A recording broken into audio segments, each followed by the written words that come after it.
Go! This show fucking stinks, and the fact that you listen, we are very, very thankful for it. AJ, never cease to amaze me with your toxicity, pal. You got a couple of these? God damn it! What the fuck are you doing? Fuck Boston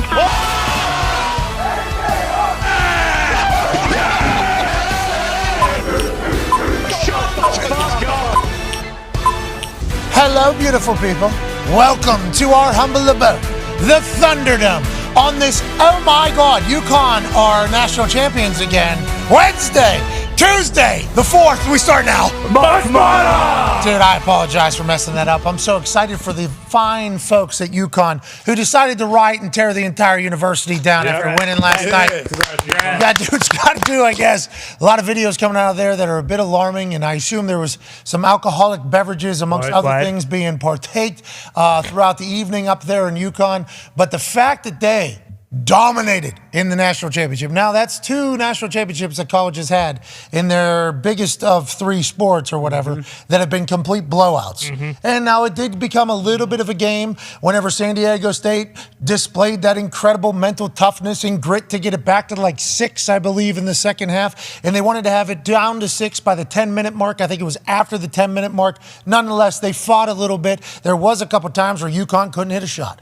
There was a stretch of like 4 minutes where neither team made a shot. It was ugly basketball, especially in comparison to the women's game that happened on Sunday where LSU scored 101 fucking points or something like that. Incredibly dominant performance by UConn from start to finish. Pretty much whenever they found what they needed to do to win games, they executed perfectly whenever it mattered the absolute most. Reese Davis told us UConn was going to go. He also said, what's the over-under on that thing, 132.5? I'd say maybe a dash over that. Ended up being like 134, 135 or something like that. His big-ass brain kind of carried us through a lot of big-time bets for this March Madness. The one shining moment goes back to the Huskies for the 5th time since 1995. Most in the country.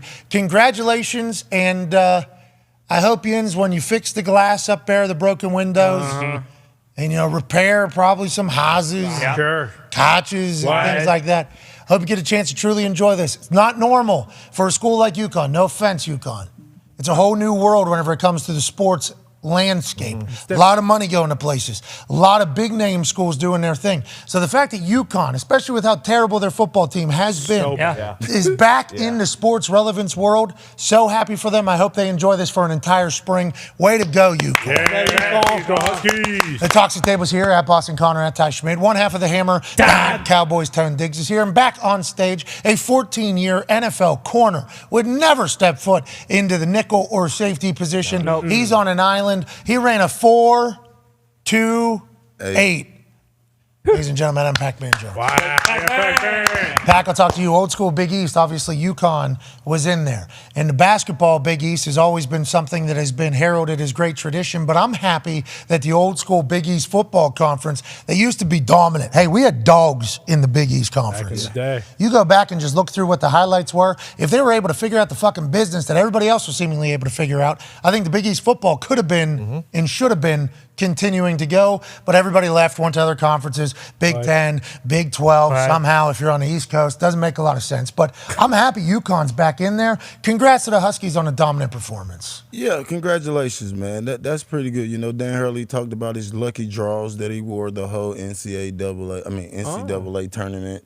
So I guess the dirty draws worked. Congrats to him and the team, man. Hey, he was a good guy to get to learn about here for this. Now, obviously, remember him as a player, and his son, I believe, was the one that dribbled out the final seconds of the game, actually. Got a rebound, snagged it. Stat sheet. Yeah, and then as soon as he got as the ball struck zero, I was interested. I'm like, is this guy... Yeah, save it. Yeah, hold on to that. Is this ball going right up the jersey? Because he's in a basketball family. Right. Obviously, he knows the deal here. He had the ball whenever the 5th natty was won for UConn. His dad's the coach there.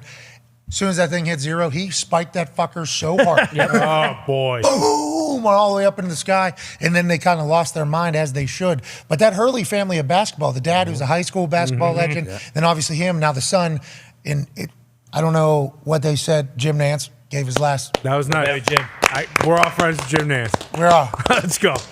We're lucky to be your friend, Jim. Hey, Jim. Man. We're lucky to be your friend. Yeah, we are. I don't know what they said exactly, but that guy looked like he's a future basketball coach that was playing, and obviously got the rebound to win the natty. You know, as the clock struck 0, this dude had the ball in his hands. He's going to be a coach. Just a fun story, kind of learn about all together. And fucking Bruce Brown hit big on it, Connor. Yeah, Bruce Brown won in 10 grand last night, and he almost. Had a baby, Brucey!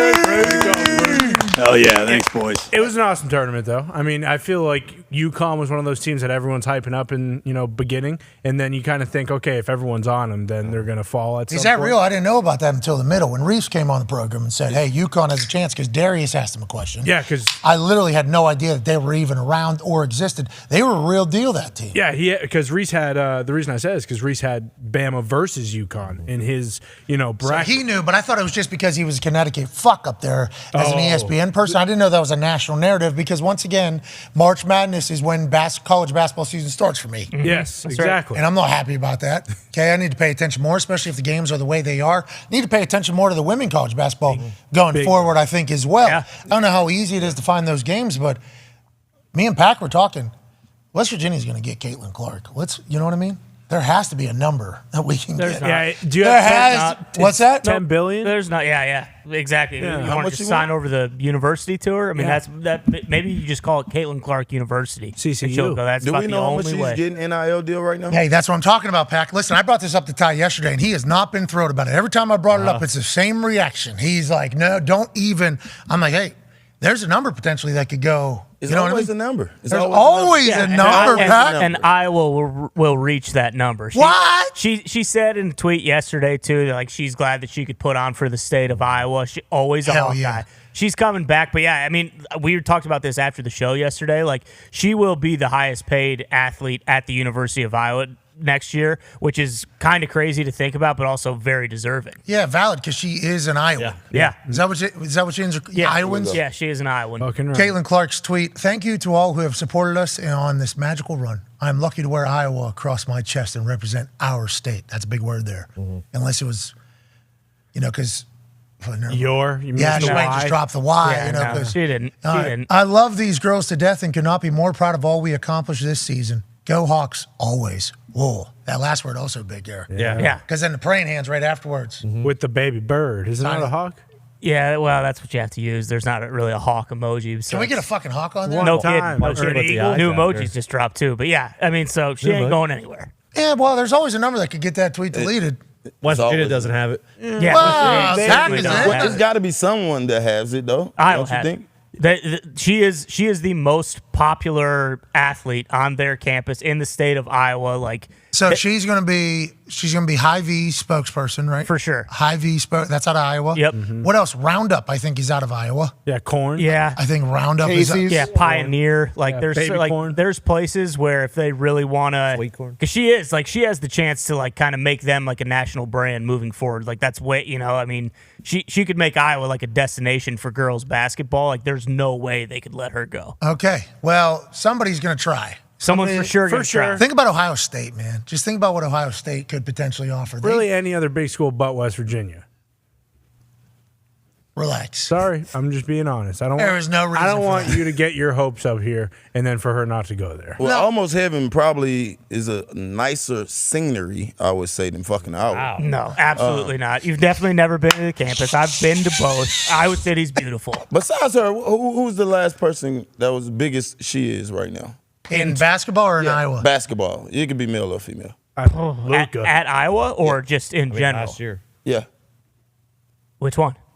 at Iowa. At Iowa. Keegan Murray was a top 5 pick in the NBA draft. I don't last think he's year. as big as Caitlin Clark. No, definitely not. Then that's kind of like that's National the, prominence Yeah, wise. in terms of nationally, like no, yeah, Iowa hasn't had someone like And her in a also, long time. hey, you know what else? Welcome to the team. That's pretty much their NBA team too, huh? Yeah, Yeah. no pro sports teams in Yeah, Iowa. So that's hey, why West it's like- Virginia, same thing. Yeah. Yeah, Hey, and we sure got a is. beautiful lake. And Yeah. Oh, the views. And we got some money. Almost have We it. do have money. There's not money in enough. there now. I don't know. Not Listen, enough. Iowa's got money as well. Iowa's got money as well. So this is what West Virginia's thinking, and I'm not necessarily directly tied to the women's basketball team there.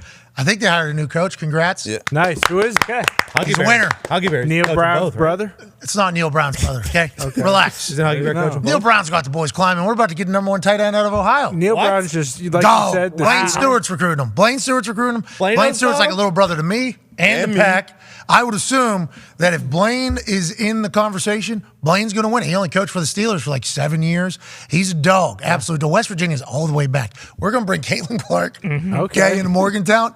And then guess who else? Angel Reese. You know that whole thing that everybody was just talking about a couple days ago? Yep. Where they were like, oh, who? Doesn't matter. We're having That same bygones be team. bygones. Sure. Same team. Put your shorts down. Mark Kellogg, fucking Oh, right. shit, I didn't know they got Mark Kellogg. From Kellogg Flakes? 6th all-time winner. 6th all-time winning coach in some league somewhere. I read it on an internet report. Got D2 sweet axe basketball? on his fucking. Look at That's him. sweet. That is sweet. Yeah, he's Glass a dog, eater. dude. This is Yes. fucking Mark Kellogg. Okay. That is that. What are you laughing about? That's him. Mark Back up. Kellogg is a dog. I'm not disputing that. I'm not. This is actually like when I saw this. Now I'm kind of like slinking down in my seat a little bit. 'Cause West Virginia has yeah. money right now, bro. Yes. That's what we're trying to say. Really? Pac-Man has kind of explained to me how things, because he has, a lot closer to the situation than I have been. Yeah. Even though somebody hand-delivered us letters from Morgantown Yep. Drove the a whole week way. ago, broke into the place to do this whole thing. I think Kellogg's a dog. yes, he's a dog. I read an internet report. This guy's a dog. So the West Virginia has access to money, and this is as this NIL thing goes, like this is what's going to happen. Not that West Virginia was irrelevant, kind of, though. It had become pretty irrelevant. Yeah. You know what I mean? Like that has kind of happened. And that's what's going to happen when you go to the Big 12. And the Big 12 has like all this tradition and history. So they're obviously going to market those schools. And if you're not winning in those things, they're not going to take time to like push your school. No. So West Virginia and Big 12, I don't think has been a good fit at all. Personally, outside looking in, nobody over there. Travel, marketing, exposure, everything. I just don't know if it has been necessarily a good move. But I do know we that gonna be all right. We gonna be NIL all right. coming. We got money now. Yeah, we got money and we got a new AD. Mr. Baker I had a chance to meet him when I was there. Unbelievable guy. And talked about the different things that we're trying to do to get Used us to run the back Hall at of Fame. the top. So No, not David Baker, Ren Baker. I thought it was Dave. we got some big money would've got coming in. every You know, recruit in the world. you got to pay We're to not play. the only school, by the way. You got to pay to play. Y'all know how it is. Yep. Angel And Reese. I just think this year, with all the stuff that I've learned the last month and a half, 2 months, we're rounding up funds to pay to play. So that's good. I like that a lot. Because the schools that are in, there he is, that baby Ren. Damn. This guy came from Stephen F. Austin. Word. Yeah, Oh, this so guy. that's why he brought He's a dog. Clark crew. Kellogg. Is that where Clark Kellogg's from? Yeah, his record was just up there. The guy fucking doesn't lose. He does win. Yeah. I mean, Welcome to the team, Caitlin. Come on in. Shoot. Water's just fine. Almost heaven. Come on, Ty. West Virginia. Not a chance. Blue Ridge Mountain. Shenandoah River. Iowa doesn't have mountains or rivers. Yeah, exactly. Oh, Iowa River, dude, it runs right down the campus. What are you talking about? I have no idea. That thing's a canal. I know a lot More like about canals. Brett. We're talking about actual fucking. Oh no, this is rivers. a raging rapids. Anyways, to get back to it, we don't watch a lot of basketball leading into March Madness. So whenever I saw that UConn wasn't ranked, what?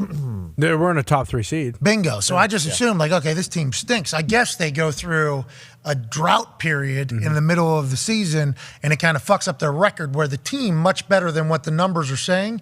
And I think they all kind of knew that. If you listen to the post-game interviews, they all just believing we knew it. Hurley talked about knowing it. That team seemed like a blast. Quick question about the celebration ceremony afterwards. Okay. The guy representing the NCAA there, Yeah. who actually at one point had his jaw on Jim Nance's shoulder. This is a real deal. Oh, yeah. As Jim Nance is interviewing Hurley, and you see Jim Nance actually go, why the fuck is this guy?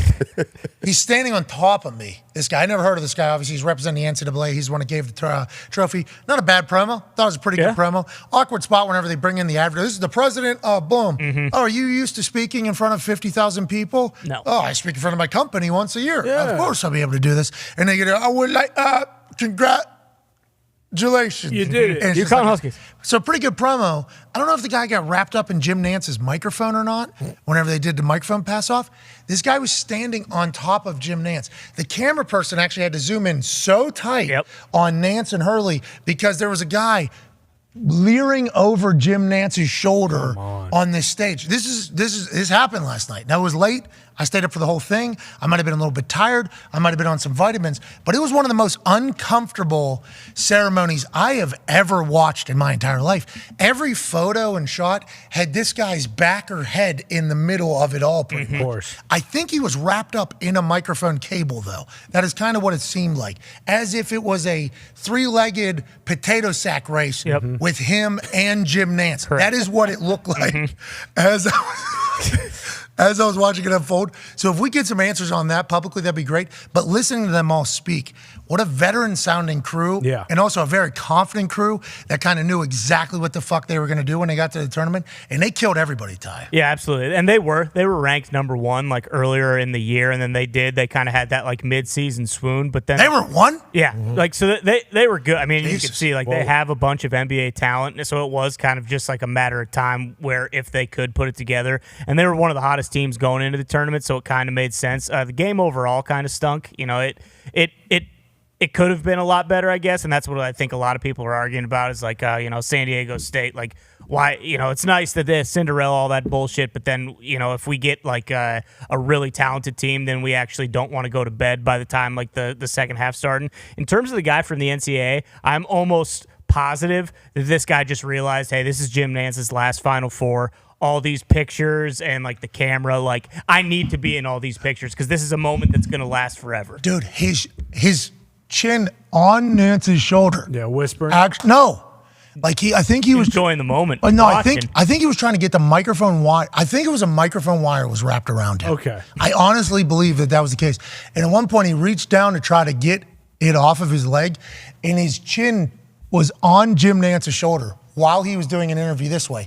And Jim Nance actually even does like one of these. Like, what? Yeah, shoulder roll. Can somebody give me a fucking moment? Like, that is kind of what Jim Nance, it visually, we wouldn't be able to show it on here, but you should find that image on the internet somewhere.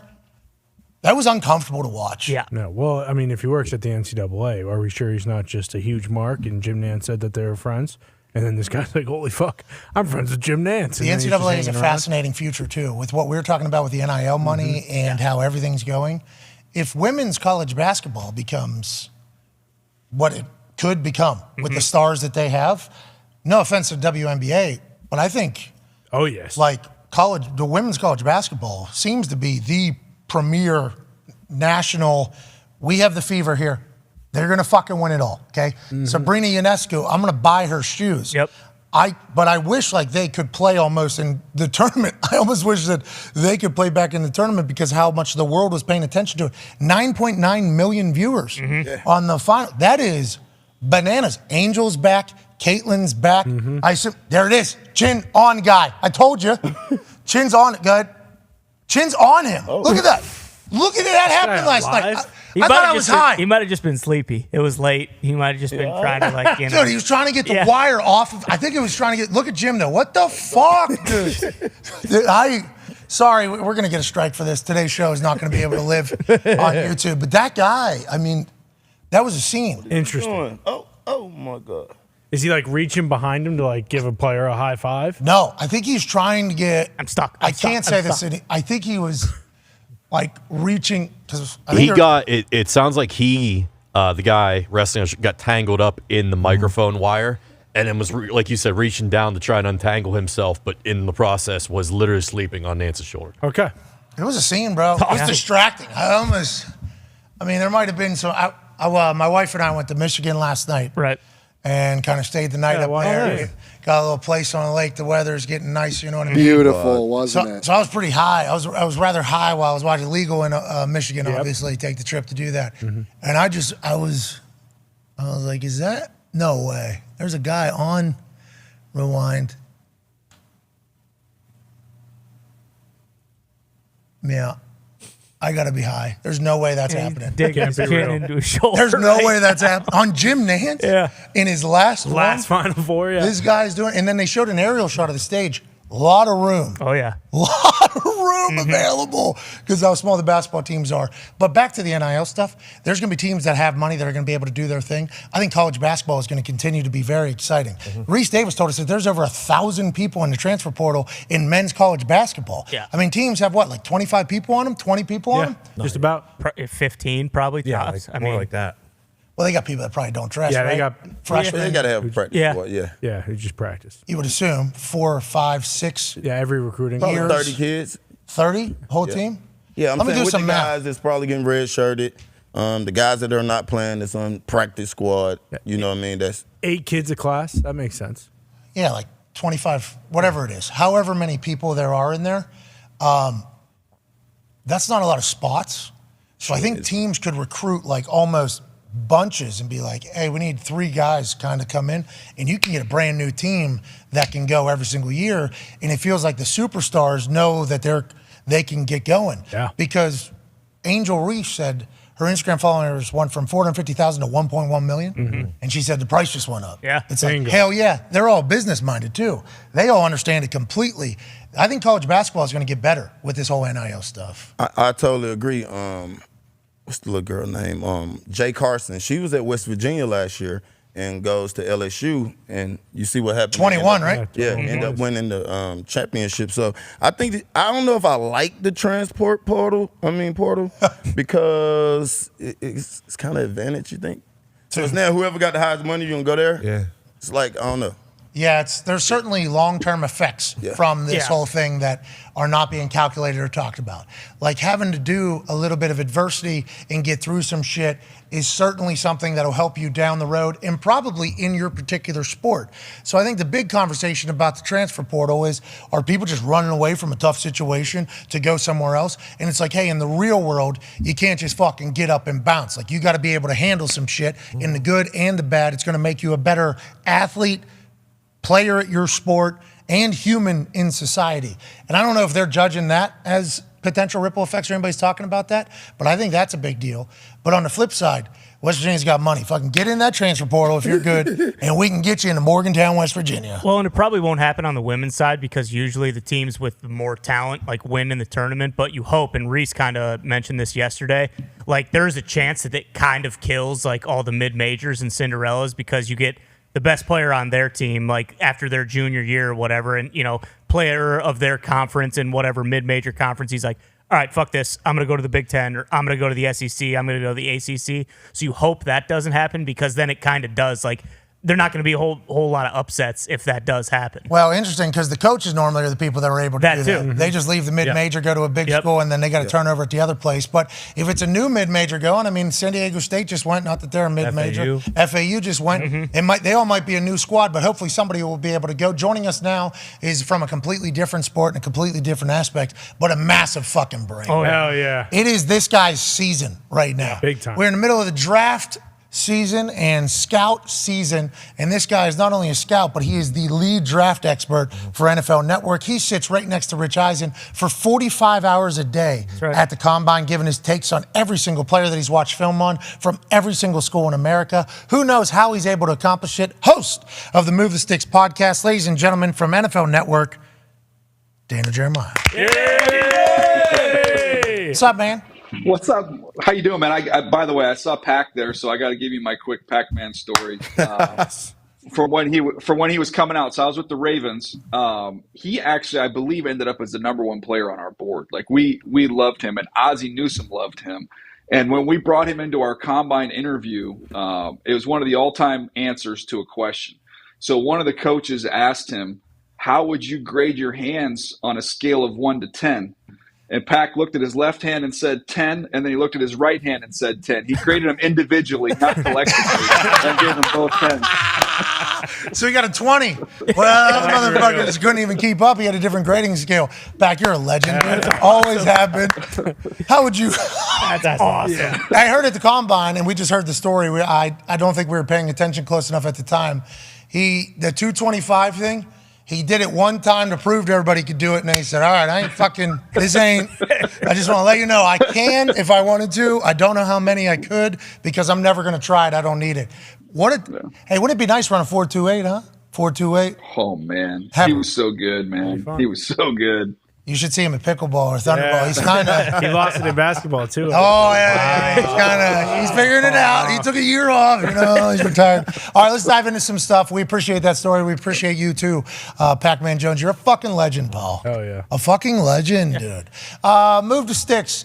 the story of the week, I guess, when it came to the draft thing is Jalen Carter is only meeting with top 10 draft pick teams or whatever the case is, and that is allegedly Drew Rosenhaus's idea or his idea. How's that coming together? Should he not, because he's like one of the first people that I recall that got arrested at the Combine, then at the Pro Day a couple weeks later, he didn't look his best. I mean, I assume he would think the same thing if he watched his film.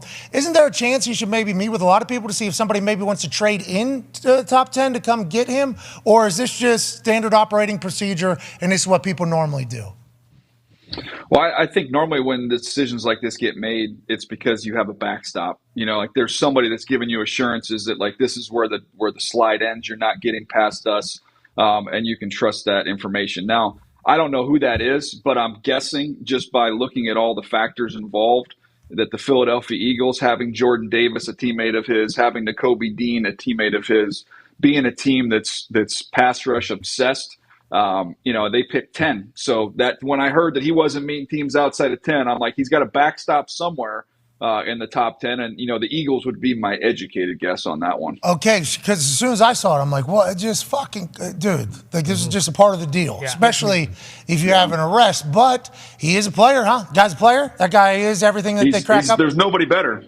Yeah, he's the best. He's the best talent in the draft. Like if he had a clean process, he would have been my number one player. Okay, so let's talk about your number one player, and let's talk about the top 5 picks of your draft, because that's literally all we talk about until Draft Spectacular night when we have to learn about a lot more people. You allegedly, this is a few weeks back, I don't know if you have a new one, we might have missed it. You have Bryce Young going number 1 overall. You have C.J. Stroud 2, Will Anderson, Anthony Richardson, Jalen Carter at 5, who you just called the number 1 talent in the draft. Do you still stick by that at this stage, or has anything changed? And what are your thoughts on potential movement in the draft up there? Yeah, I mean, I don't do trades in mock drafts this early, and that one trade kind of shakes the whole thing up. I think if I was going to say what's most likely to happen, I would say the 4 quarterbacks are gone in the top 7 picks. When it's all said and done, I think that Will Levis ends up in there somewhere. The Raiders would be a team at 7 that I'd keep an eye on. So. I think we'll see. I think there's a good chance we see a trade at 3. I don't know who that team would be. I just know when you look at the Cardinals roster, it's pretty bad. So they're not one player away. If you can get resources, go back as far as you can, get as much help as you can, because they have such a long way to go. And I think you could look at, just look at who's doing their work on these quarterbacks, and that tells you who the candidates are to potentially go up there and get one. Who would that be? Because I know the Colts are working out Bryce and C.J. Stroud, who are both at, are they at QB Summit with Jordan, or where are they? Ooh. Yeah, they're out with Beck and those guys. Beck, sorry, sir. With Tom House. I think it's 3D QB is where those guys are working out. And so is this normal? Colts just fly in there and get a workout of both of them? But that would mean they would have to trade up, right? Because everybody kind of has Bryce and C.J. going 1 and 2, and we're sitting at 4? Well, I think you obviously, if you're picking up that high, if you're picking in the top 5, you're going to do your homework on any of the potential scenarios of who those guys are. So even though it's not likely that they would see one of the top 2 guys, those guys are going to be willing to work out for you because of where you're picking, and go in there and get your homework done. I think that's smart, but I don't think they can get up to get one of those 2. I think they're going to be fishing in the other pond where you're talking about Richardson and Levis, however you prefer those guys where they are, whether they get to 3 or whether they stick at 4. You like Anthony Richardson over Levis. Did you see the new photos of Levis, though? Yeah. He's jocked. I know. He was on Swole Patrol. I would have preferred nice. if the after was the before and the before was the after. Like, I'd rather have my quarterback be a little more limber, a little more loose. If you kind of go through the Rolodex of the super muscled up quarterbacks, that's not a great list. So, I think maybe a do-over there. I think it shows what kind of incredible work ethic he has. That's not a bad thing. I mean, I don't want to overblow it. It's not gonna commitment be as well, but yeah, evaluation process. Yeah, it's unnecessary. Yeah, a lot of bad body quarterbacks. Mm-hmm. You know what I mean? A lot of them. Oh my gosh! And also a lot of bad body shooters. And a lot of like golfers. Like anything where you gotta. Where you have to just kind of be flowing, not that you. Andrew Luck was jock, though. You know what I mean? He was. Yeah, no. There's a couple, but most of them, it's, what is the word, elasticity? You want some elasticity there? Ooh. You're talking about TB12. Yeah, pliability. Pliability. You're talking about pliability. That's it. That's the word I was searching for. Like, to be able to do like a backflip off the top turnbuckle, like that's pliability there. That's what that is. Hey, Move the sticks, huh? Move the needle a little bit there, huh? How about that? I hadn't. Big time. Okay. Big time. So I'll say this to you, and we don't have a lot of time with you today because you got a lot of shit going on, so it's kind of a waste of your time. But since you brought it up, it is fascinating. I had not been in a ring since SummerSlam, so I'm not just walking around doing backflips. That's not at all. That's not.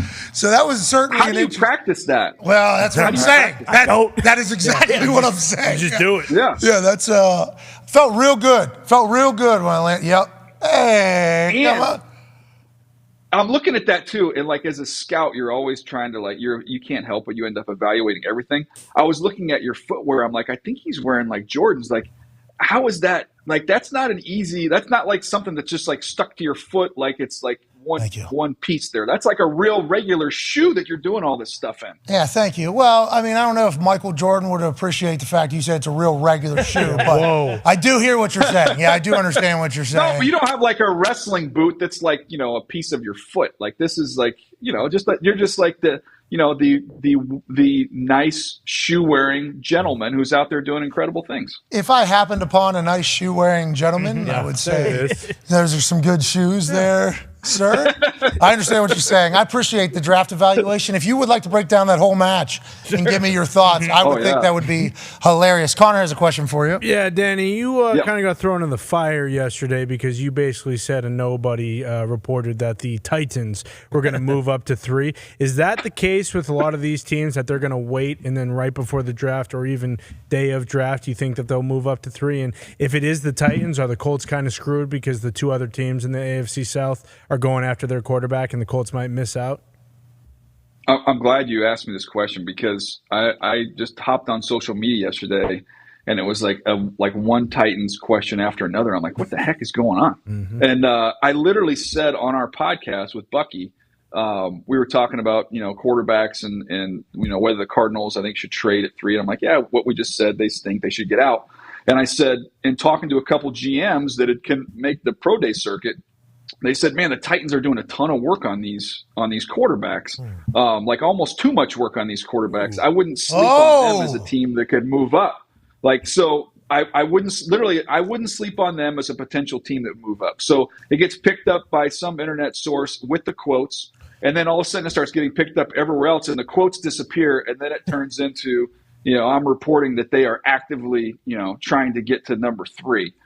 So it was that kind of took on a life of its own. And then I got a text from somebody in Nashville that said, hey, a local paper just confirmed your report.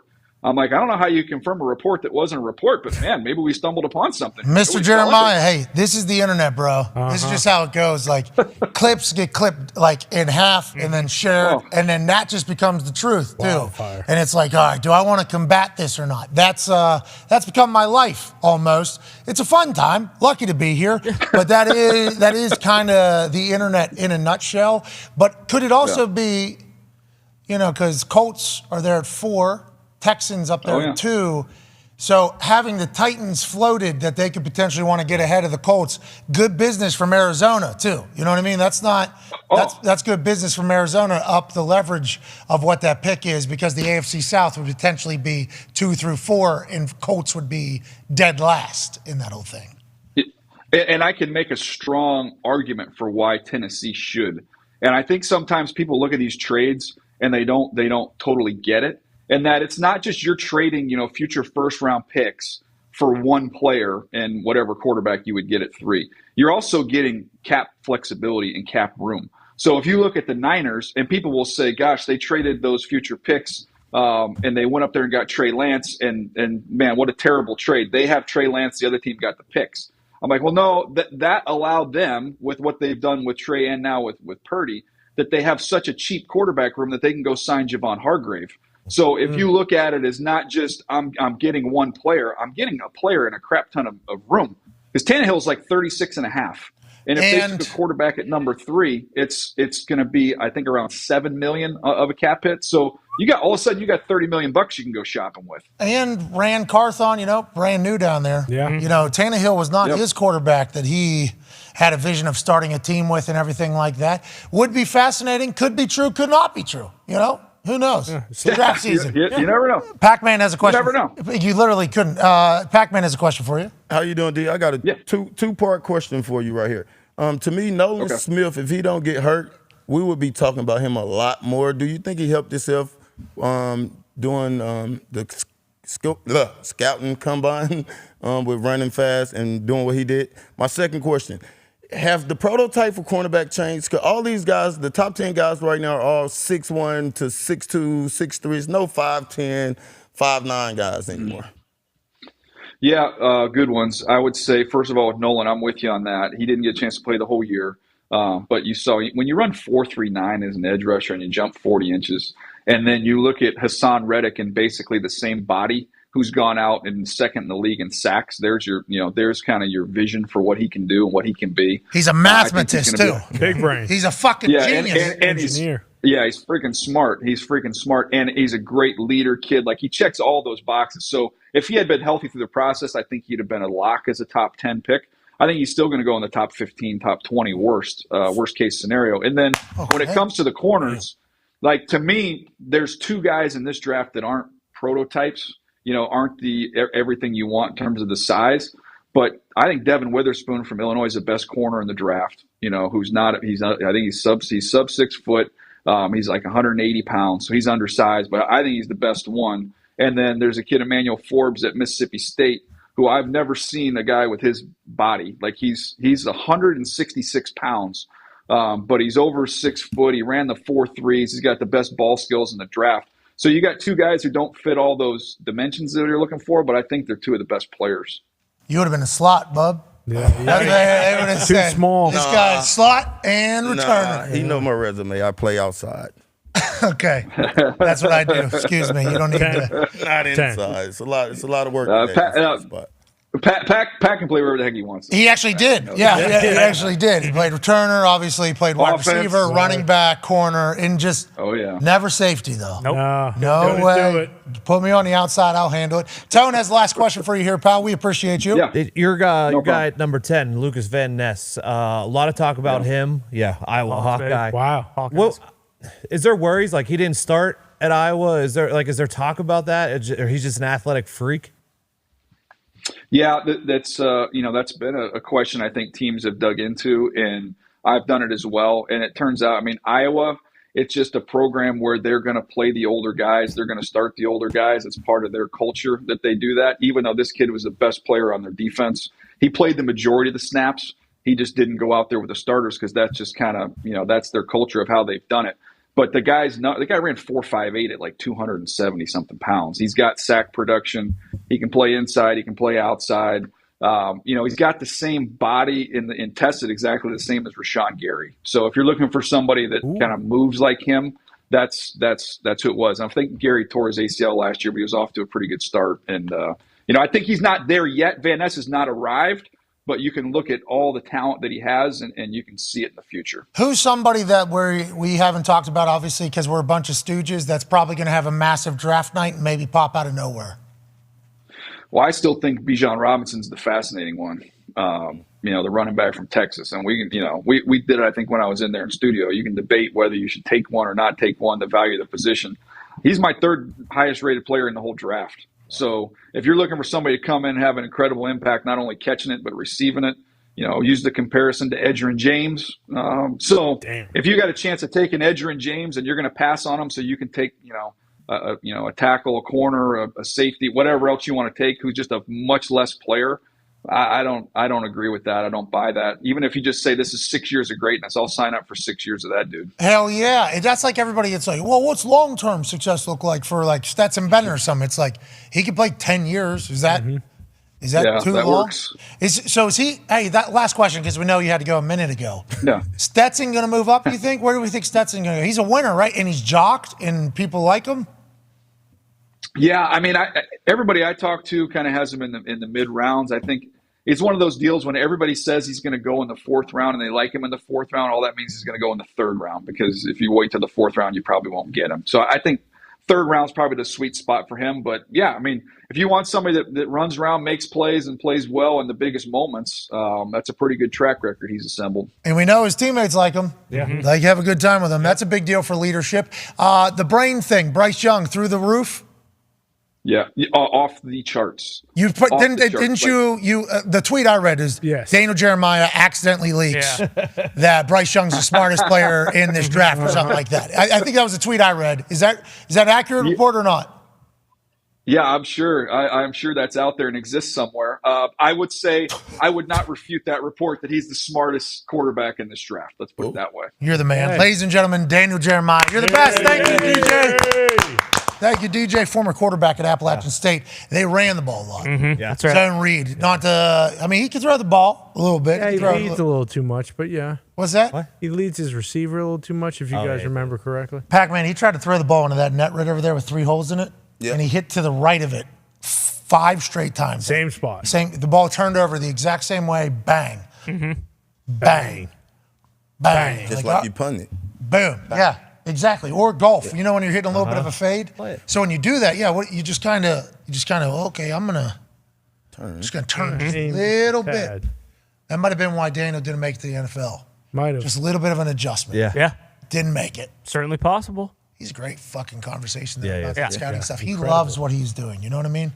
That backstop conversation's a good one with the Philadelphia Eagles, even though he has him taking Van Ness, and then also he had them taking Bijan Robinson potentially because 10 running back, that's high, I guess, but another added weapon. Miles Sanders isn't there. The whole thing, he has Van Ness in there. I'll be intrigued for that.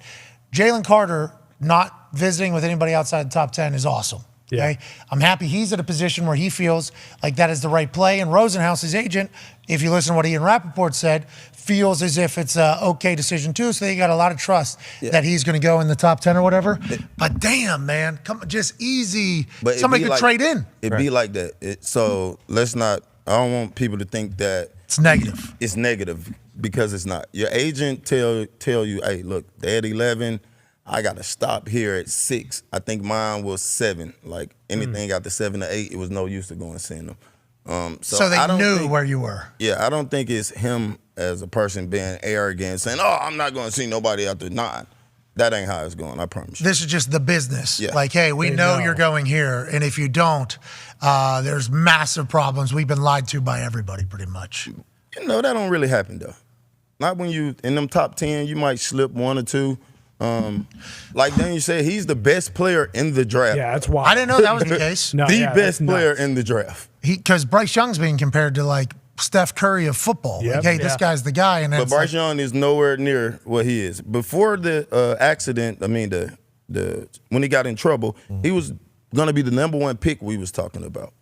Yeah, because the Bears still had that pick. Yeah. Yeah. And they already had their quarterback. Yeah, they weren't taking a QB. But to have him still be that way after he didn't really do anything at the combine, got arrested, and then looked like shit at the pro day, like that says a lot. Yeah, I think he's a player, huh? He's a dog. Guy is a player. Guy is good at football. This is the whole be who you can afford to be type situation. Because we're watching from the outside in, and obviously Georgia has had, I think, 11 guys from their defense over the last 2 years go in like the first round.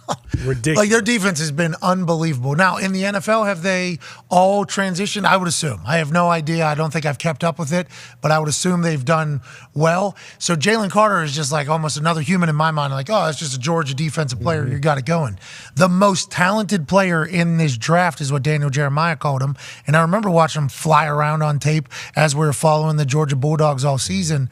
But for all the shit to happen before he even gets in the league. Like, this is before the NFL money comes. This is before the NFL free time comes. This is before all that. So it's an settling almost thought to be like, this guy has a lot of distraction with him right now. Now, how unfortunate was that event that happened the night of the parade? Yeah. So sad. Yeah, very. So ridiculously sad. I feel like there was probably a lot of terrible luck involved in that whole thing, where other nights it potentially goes another way. Instead, the absolute worst catastrophe takes place, and that's not only a part of his life personally with a friend and being in the moment, but also from a legal standpoint. He got arrested during the combine. Like, that is... Had to leave. Had to leave, Right. take a mugshot, some people get arrested, don't take mugshots, and then they just kind of get let out or whatever. Yeah. He got in there, got arrested, going back to the combine almost. Like it was, that was an interesting timing of the way it all went down, but huge distraction potentially. People could label him. Jeremiah's like best player in the draft, though, and we all know how the NFL is. Yeah. Did he do something? Did he? No. Is he? No. Okay, well, he's still good at football. He's got his future ahead of him. Hopefully this is a moment that he'll change and learn from and be more careful about everything he does because he is a representative of our team, of the NFL, and this is his profession. That's what teams are going to hope. And I guess at 10, he's good. I'll never forget preparing for game day coming in the season, they were talking about him and saying like he was the best on that Georgia defense last year, or the 2 years ago with the one that won the national championship. And then you were at Tennessee, Georgia, I believe, and it was like his stats weren't great or whatever, and he was coming off an injury and stuff like that. I was like, I'm going to pay attention to this dude all game long. I think it was the first play he sacked Hendon Hooker potentially for a safety. I think it was it took him 1 second to disrupt all of Tennessee's offense, and I was like, oh, okay, yeah, he's a fucking D tackle too, right? And that's a position that has grown in importance as this game has evolved into a running game yet again and a power game with that read. So the middle of your defense, the core of your D line has to be great. It's good timing to be a great D tackle, obviously, and apparently he is one of them. Yeah, and Jeremiah had him at 5 to Seattle, but it'll be interesting to see what the Lions do if he's still there because allegedly, MCDC has some interesting information on Jalen Carter, and when you look at their previous drafts, they build in the trenches. So if they pass on him, then you wonder, like, okay. We have seen people just sit there. Yeah, exactly. But Jordan Davis last year. He's a game changer. He's not sitting there long. There's not a lot of hymns out there. Yeah, it's not. He's Himothy, I should say. He's Himothy. Himothy Brown. He remind you of that AD. I don't think his footwork as good as AD, but as far as power, move with hands, he's the real deal, bro. He can change. He can take a defensive line that was a subpar defensive line, and you can surround him with some good rushers, and they can be one of the best defensive lines in the league. That's how good I think he is. If he goes to Philly, yeah, exactly. That would be very on brand for the Philadelphia Eagles, and it would be a perfect place for him to go to with friends, a familiar face, and Sirianni, who seemingly has a great relationship with all of his players, saying, hey, listen, what are my hobbies? I just do football. I would like you to try to do the same. If that would be great, let's continue to move that and win a Super Bowl. They were close, obviously. Even Detroit, you pair him with Hutchinson and Detroit's GM, who was in LA with the Rams. Like he obviously knows what a great D tackle can do for it. Like if you pair those two together, that's a pretty good D line there too. Yeah, and if he falls to the Eagles, Nolan Smith, they're talking about, obviously the engineer, we brought him up. He's best friends actually mentioned it, Nakobe Dean, who's a linebacker at Philly. So you wonder if Nakobe Dean maybe says, hey, look, I was just with both these guys. One of them I'm best friends with him. He's an engineer. And the other is Jalen Carter, who's apparently the best player in the draft. The Eagles are sitting pretty. And Jordan Davis they're in a great. They could still. I mean, who knows? They might trade back. And I think it makes sense for the Eagles with Sue leaving. They lost 2 defensive linemen. Linval Joseph still there? I think those are both 1 year. Yeah, it was all 1 year. So both of them. That's 2 D tackles and Hargrave to San Fran. So they need someone up front. Like this just seemed like a perfect fit. Someone, you know how it go, man. You know where you got a ballpark range of where you're going. So Daniel Jeremiah, as soon as he heard Rosenhaus confirmed that he will not be interviewing with anybody outside the top 10, Jeremiah heard that and was like, oh, the Eagles have told him, if you're available at 10, we're going to take it. Congrats to the Eagles, it sounds like. Yeah, good job. Jalen Carter's there. Sounds like you guys are going to get a guy allegedly. That's just what we've been told by somebody with knowledge on the situation. Yeah, he also seems like the kind of guy who, as we get closer to the draft, like other teams are going to bring up the character issues and try, like if he is the best player. Yeah, exactly. Like try to drive him as far back as they can, because if he ends up going at 8, 9, or 10 when they're saying, even in a draft where a lot of teams need quarterbacks, and it's like, no, this is the guy. Like if he had a clean bill of everything, he would go number 1. So I wouldn't be surprised if we're going to hear a lot of negative shit about him leading up to the draft. Which is status quo. Yeah. That is operus. Modus operandi. Operandi. Depending on your accent. That happens though, because that happened with me before the draft. I'm like, damn, how all my whole path come up from middle school? Like shit. And this is a funny story. I fucking asked Antrell, like after we got drafted and everything. I'm like, yo, man, was your agent paying people to say bad shit about me? Because that was the word on the streets, that agents pay different people that under their camp to say different things about different players that's pretty much in the same range but are getting drafted or same position because they want they obviously go higher so they can get paid more. What did he say? He said no. He said not that he know of. Okay, there's a chance. I mean, I'm going to be honest. Some of the shit, happens, they were saying shit about you from 8th grade. I was wondering as well. I was saying, hey, who the hell is finding this information? It had to be somebody smart. My agent is smart. So I did not know. He did not tell me that is the case. But yeah, teams also saying shit, let alone agents of other players that are trying to. I mean, there's so many potential enemies here. Yeah. People that want you the worst and the most, or sometimes the people that are saying the worst shit. The worst stuff about you to try to get you to their team. It's kind of a scumbag time of the year here. Oh, yeah, definitely. Yeah, real scumbag time of the year now that we kind of are projecting at it. This is where all the lies come in. This is lying season. Lombo said that, right? Yeah. We're in the middle of lying season right now. Yeah. Who knows Who what's told real us and that we were a part of it? Trent Dilfer told us that we are prime suspects. No, prime candidates for people to feed us misinformation to make other people look bad. And we're like, targets. Thank you, Trent. Wait, that seems like kind of a shot. Whoa, I don't know. Was that a shot? Anybody. I don't know if it was, but this whole draft season's all about that. I couldn't even fathom going through it as a human being like, well, another day, woke up. Man. Yeah. Same thing. I was 14. What are we even talking about here? It's a whole different world. What the Carolina coach tell CJ? Can't wait to play with you, man. Yeah. When you move to Carolina, I wonder how many other guys he told that. I'm quite sure he told the other two quarterbacks. Bryce Young. Well, Josh probably leads off with, hey, man, I'm not, the decision's way above my pay grade. But I would beat your ass in basketball.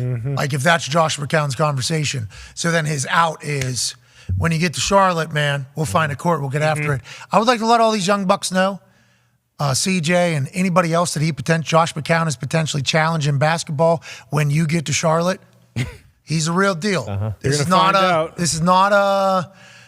this old white here with great, phenomenal hair. Unbelievable. Just isn't going to have it anymore. He's windmill dunking at celebrity games still. Josh McCown. Well, remember CJ on this show said that he always talks shit to the Ohio State basketball players, saying that he's better than all of them too. CJ? Sound like a game to me. It does. Sounds like a great game. Josh McCown might want to fucking watch himself, maybe, if the way it sounds like with CJ Stroud. I don't know. I've seen Josh's highlights. He's a beast. CJ said no defense, though, so Josh is just going to fucking blow Josh smacks the floor. Yeah. I mean, what are we? You know what I mean? He's doing the full court press probably. Picking him up, right from, I mean, if they're playing half court, he's fucking in his shorts. He's rolling the check. Check, rolling, standing like this. In your face. Oh, you're trying a lot harder than me. That's what I realize when somebody does that. It's going to be in. I hope these 5 shots I'm about to take fall because I'm not playing in like what you're doing right now. Yeah, no chance. Once you give the ball up, you're fucked. You know, when the other guy gets the ball, he's giving so much more effort. All of a sudden, we're playing defense for 5 minutes. Nice. It's a lot of fun. Who's trying this hard? Josh McCown is. That's right. Let's talk about some other stuff going on before we wrap up hour 1 here. The Bryce Young, smartest guy in the draft thing with him that was accidentally leaked, allegedly, from the internet report. He said, I will confirm that is true, and I'm sure you saw that I accidentally leaked it. Bryce Young, I guess, is a mastermind when it comes to football. Any team would be happy to get him. Maybe the Colts, because he is 5'10". Maybe the Colts. The Ravens have officially offered Odell Beckham Jr. a contract, allegedly. Okay. This is allegedly via the internet. Schefter. Okay, so Schefter says that the Ravens and Lamar Jackson, or Odell Beckham Jr., even without Lamar Jackson's situation being handled, have met, talked, and they have made him an offer. Here's Schefter yesterday, I believe, on NFL Live, 4 p.m. Eastern on ESPN.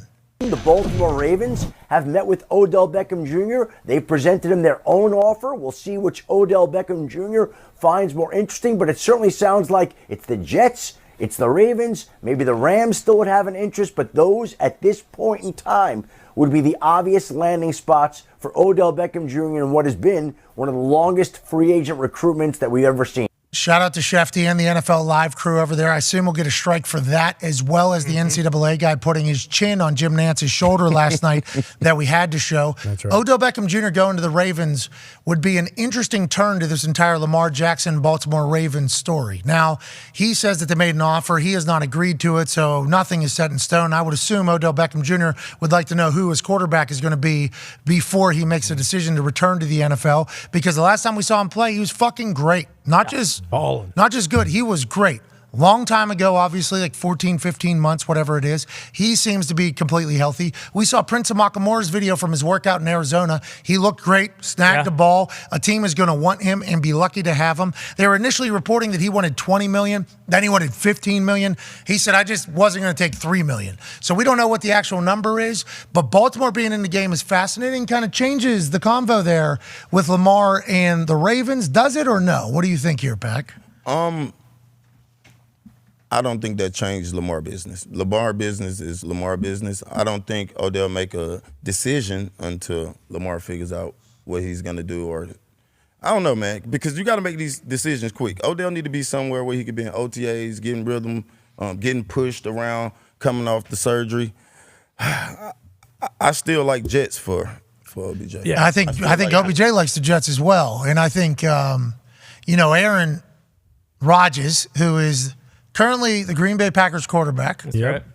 and has been for a long time. Mm-hmm.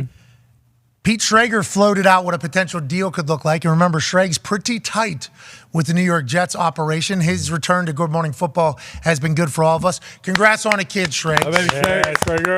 I think he said, I think the tweet that I read was, Jets or Packers fans, would you be happy with a second rounder and a fourth rounder, I believe? Conditional second next year. And a conditional second next year for Aaron Rodgers. So I think that is maybe, Schrags has good sources. Yes. Schrags has very good sources. That feels like that might be in the ballpark. But let's assume that deal gets done. Packers fans are pissed with the compensation. They, have to admit that they didn't have any leverage, which is what I got murdered for. And there's move on to Jordan Love, who we hope is fucking great. But Aaron Rodgers said, who wouldn't want to play with Odell Beckham Jr.? And I think in the past, Aaron has told us, previous seasons, he's tight with Odell Beckham Jr. They know each other very well. They're appreciative of each other. And if you're Odell, the Jets seem to be going all in to try to win. Big time. That's what Odell Beckham wants to be a part of. Are the Ravens doing the same? I don't know. Are the Rams doing the same? Definitely not. I don't know. The Jets do feel like the best home for Odell Beckham Jr., but it's all going to be about the offer and the money and who offers what. Yeah, it seemed like it's been the Jets or bust from the get-go. He wants to play with Rodgers, I think. Rodgers wants to play with him. Not that he wouldn't play with Lamar, but he also loves New York. He loves, the big city. He's comfortable there. And I think deep down, Odell more than anything, he wants to get paid, but he wants to win. And I think you look at the Jets, what they've put together whenever this Rodgers thing goes through and they get him, I still think they give you a better chance to win a Super Bowl than the Ravens do, even with Lamar at quarterback. Yeah, and if anything with this Odell news, it's almost like this helps the Packers, because now the Packers can tell the Jets, hey, you're about to lose OBJ. OBJ's going to sign with the Ravens. No, he's not. Well, Rapshi just told us yesterday that Lamar and the Ravens are talking right now on a contract. He said, he said there's a chance. He didn't say that they were. I thought he said they were negotiating. Yeah, he said there was a chance that the Ravens and Lamar work it out, which was breaking news, because the way Lamar's letter to his fans read was he's not going back. We thought that bridge had burned. So if Lamar gets a deal done with the Ravens, then is OBJ immediately going to Baltimore? Is that kind of a thought, I guess, that the Packers could say to the New York Jets? And do the Jets care? We got Garrett Wilson. Lazard. We can bring in other people. Yeah. OBJ is great. Would be fantastic for us. Draft someone at 13. Yeah, so I think the Jets could combat that from a leverage standpoint. But I think OBJ is going to wait and see what's going on with Aaron at the Jets. Going to see what's going on with Lamar at Baltimore. But Lamar in Baltimore, with that Ian Rappaport news yesterday that they might get a deal done, that was, I think, breaking almost out of Ian's mouth, out of his basement. Yeah, but without Lamar being figured out, I wrote OBJ's name on his paper and a signature line. That carries about as much weight as that offer from the Ravens does. What the fuck? It's true. I totally agree. Thank you for drawing up that contract. Not easy to do. Contracts are tough. And with signature line. We got to wait and see what Rodgers going to do. The Jets cannot offer nobody else until they get Rodgers done. Yeah, they got to get his contract restructured too, I believe, which is going to take place so they can figure out the salary cap. But you have Aaron Rodgers on the team, there's a lot of vets out there at a lot of positions that are ring chasing. People used to ring chase all the time in New England. Then they started ring chasing down to Tampa. Then they started ring chasing out to L.A. Now people are starting to ring chase out to Kansas City. The Jets could become a ring-chasing destination, which I'm sure the Jets fans had no clue that their team could ever become. Congrats to them. And congrats to everybody hopefully getting a deal done. Yeah. Good luck. Speaking of the Jets and their fans, Mike Greenberg will join us in about an hour and 5 minutes to chit-chat about his new book, which I believe is out now. Got Your Number is the name of it, with Mike Greenberg and Hembo. I actually am published in it. Oh, yeah. That's right. Top billing. Yeah, I say, listen, these stories are spectacular. Not a lie. Yeah, hell yeah. Spot on. That's right. If Greeny's writing, it's going to be great. Yeah. He's been a New York Times bestseller before. Now it is available again. We'll talk to him in about an hour and 5 minutes about, becoming an author yet again. Let's go. Congrats to Greeny, man. Not easy to get that type of shit done. Him and Hembo should be incredibly proud and happy. We'll ask him about being a Jets fan and also the heart scare he had. Yeah. I guess that kind of came out of nowhere for us. real shit. I wonder what it was like behind the scenes. Had a heart surgery like 2 weeks ago. Yeah. And he was off work. I sent a text like, hey, where the fuck are you, Yeah, dude? what the hell, prick? And he's like, oh, sorry, I had a heart surgery. McAfee, I'm in the hospital. Jesus Christ. What do you want me to do? I'm not allowed to talk, he said. One point I texted him, I'm like, can I call you and like wish you well? He's like, not allowed to really talk or anything. I'm like, damn, this is a real deal. No joke. He looks great. But he came back punching. He did. Came back punching. We got the chance to see him on the TV. He looked really good. Looks good. He's glowing. Greeny, you're glowing. We'll talk Darius Butler in about 15, 20 minutes about UConn's big-time win and anything he's got cooking in the NFL football world. And then A.J. Hawk will join us on the other side of this break. Let's take 5 here, and let's try to figure out what Hour 2 is going to be about. Nice. Sure. Also take some phone calls on the 5 Hour Energy phone line, 1-833-432-3663 or 1-833-4-DOME. That NCAA guy on Jim Nance's shoulder. Hilarious. All-time moment. I'm glad Nance got to experience that in his last Final Four. I couldn't see anything else happening. He'll never forget it. Well, I mean, he's probably used to it because that's how Tony stands up in the booth with him on Sundays. So. Yeah, hold me up. Oh, Jim, I'm so fucking drunk. Oh, no. What am I going to do? Doesn't Jim put his knee up? Yeah. Jim puts his knee up. Jim's a big, isn't he? I think I've seen photos of Jim, just kind of up on the table like this or whatever. Hog out, Yeah, he's like, I don't know if it's hog out, but he's certainly flexing something. Well, it makes sense. He's got a brace for the drunk falling into him. Yeah. Oh, so this is Allegedly. Hold up almost. He's doing the games like this. Like Tony, wake up. Allegedly. That guy is on him, dude. I seen it. I knew it was real. I thought it was fake. Just like other things that popped up in my life, I thought was fake. Yeah. It's a wild time to be alive. Congrats to Jim and the UConn Huskies. Hell yeah. We'll talk to Darius Butler, UConn alum, in about 17 minutes about how we feel as Husky Nation. Husky Nation. Husky Pack. That's right. Husky Herd. Husky Herd. That's a good one. What are they? We don't know. I'm not sure. We know they were boozed up last night, tearing the city down. Yeah. What? Got to do what you got to do. You only win 5 of those since 1995. You got to celebrate. Yeah. I'm happy they did that. A.J. Hawk joins us in about 5 minutes. Be a friend, tell a friend something nice. Take 5.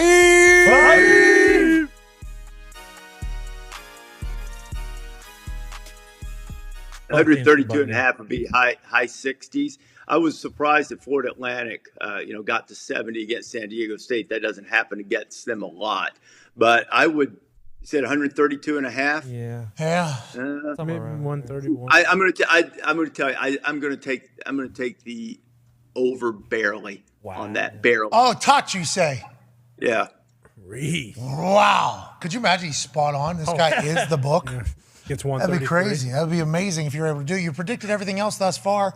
Today has become a massive day in our program's history because just yesterday at about 5:15 p.m., I was sent a text that said, hey, I think it's time. And I said, what do you mean you think it's time? I think it's time to let the world hear where we're at. And I said, Aaron, you let me know if you want me to let the world know about you coming on tomorrow. And he said, yeah, let's do it. I put a tweet out saying, hey, listen, you are cordially invited to Aaron Rodgers Wednesday, tomorrow, 1 p.m. Eastern Standard Time. Just 56 minutes, 34 seconds away from right now. Ladies and gentlemen, Aaron Rodgers. What's up, dude? Good afternoon. Good morning here. Good afternoon there. There's a lot going on in your world, bro. I don't even know if you know this or if you've been so locked in. This isn't a decision day. This isn't me deciding and announcing to the world that this is what's going on. In fact, that's already happened. You know, we're actually days past this. This is kind of clearing things up, I think, for everybody interested. And I'm going to get into this now, if you don't mind, Pat. I'm going to go for a little bit here. Hey, guys, there's 430,000 people currently, so a lot more people watching than normal, and they are all interested because you're a fucking dog as a football player. So go ahead and do your thing, pal. The timeline, which I think is important, that's why I'm going to go through it, is that in 2020, they drafted Jordan to replace me. There wasn't a replacement right away, but as is the case with the Packers and kind of the way they do things, they like to get rid of players like a year early instead of a year late in their minds. There's probably some people who believe that I was a descending player and that it was time to make a change. Everything that I was told in the week that I was in Green Bay was, take as long as you want. We want you to retire a Packer. If you want to come back and play, obviously the door is wide open. When I came out of the darkness, something changed. I'm not exactly sure what that was, but something changed. I got back to my phone after 5 days off of it. I realized that there'd been a little bit of a shift. I heard from multiple people that I trust around the league, players mostly, that there was some shopping going on. They were interested in actually moving me. At this point, you know, I got to admit, I went in the darkness, 90% retiring, 10% playing. My mind was, I'm tired of this. I hadn't got back into my workouts yet, and I thought that was what was best for me. So I went in the darkness to contemplate a lot of different things, but one day I spent entirely on the reality I was retired, and one day I spent entirely on the reality that I was coming back and playing. When I came out, it was clear to me at that point that although the Packers were going to say the right thing publicly, that they were ready to move on. I don't know what changed that or what moved that. If they just said, hey, we need to make a decision here because he hasn't made a decision yet. Again, there's no victims here. I'm not sitting here as a victim. I love Green Bay. I love the fan base. They're incredible. I live for playing for them. A lot of love for the organization. I just think I wish that in the beginning of the offseason, that had been the conversation. This is a credible profession, but it's a tough business. You've said that for a long time. Some of these issues were things I was talking about 2 years ago. It was, how do we treat older players on the way out? And it's ironic that now I'm that player, but I think that's the beauty in life, is the sense of humor that the universe has. No malice, no bitterness towards the Packers. So I've shifted my focus to entertaining what the plane would look like. The Packers granted, obviously, permission for the Jets to come out and visit. We had a nice visit. At this point, as I sit here, I think since Friday, I made it clear that my intention was to play, and my intention was to play for the New York Jets. Okay. I haven't been holding anything up at this point. It's been compensation that the Packers are trying to get for me, kind of digging their heels in. So I would just, I think it is interesting at this point to step back and look at the whole picture. My side, love and appreciation, gratitude for everything that Green Bay has done for me. So much love and gratitude, and just heart open for the Packer fans. And what it meant to be their quarterback. And also the reality of the situation. Like, it is what it is. Packers would like to move on. They've let me know that in so many words. Because I still have that fire, and I want to play, and I would like to play in New York. It's just a matter of getting that done at this point. Okay, people in New York are doing this right now. People in New York are pumped right now. You sent a list of demands. Need you to sign Lazard. You need to sign Randall Cobb. I want Jordy Nelson out of the fucking ranch. Did that all happen?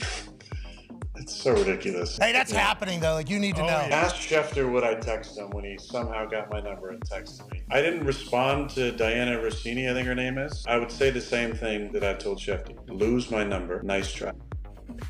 Schefter tweeted the photo. He said, Aaron did not lie. There it is. That's confirming. Lose my number. Good try, though. I'll speak for myself. I'm sure there'll be people that have their sources. From what I've seen, it's like I had a sheet of paper when I met with the Jets and I said, sign these people. And that's not the reality. It's so stupid to think that I would do it, number one. Now, did they ask me about certain guys that I played with over the years? Of course. Did I talk glowingly about teammates that I love? Yeah, why wouldn't you? Sue me. Don't actually. Like, my only demand is for transparency. And if you say some bullshit, sometimes it's not even worth it. But like I said, when something gets out there and then assumed to be true, then it can take on a life of its own. It can go from, there's a conversation about 20 different players to, he wants these guys to be signed, otherwise he doesn't want to come. It's like, come on, what are we talking about? Yeah, it's all in the delivery of the information. And I'm just really, really thankful. I got to be the starting quarterback of the Packers for 15 years. I got to be in an organization for 18 years. 18 years, that's a teenager. That's becoming an adult. And that's what I did there, and it was because of the people I met there and the places I went and the times that I had. I love you, Green Bay. Thank you. And I'm as sad as some of you are, but we'll meet again. Massive show yesterday. Thank you, everybody. Thank you, everybody. And that says that the peak concurrence for 496, 285, but I've seen a lot of photos from people that are 498. Bro. Nonetheless, felt like afterwards, looking back on it, everybody was hanging out with us yesterday. Obviously not because of us. We know that. But Aaron, what a dog, dude.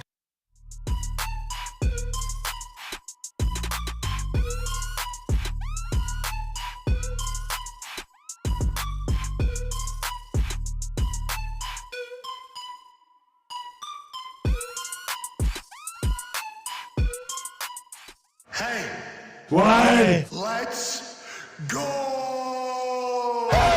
This show fucking stinks, and the fact that you listen, we are very, very thankful for it. AJ, never cease to amaze me with your toxicity, pal. You got a couple of these? God damn it! What the fuck are you doing? Boston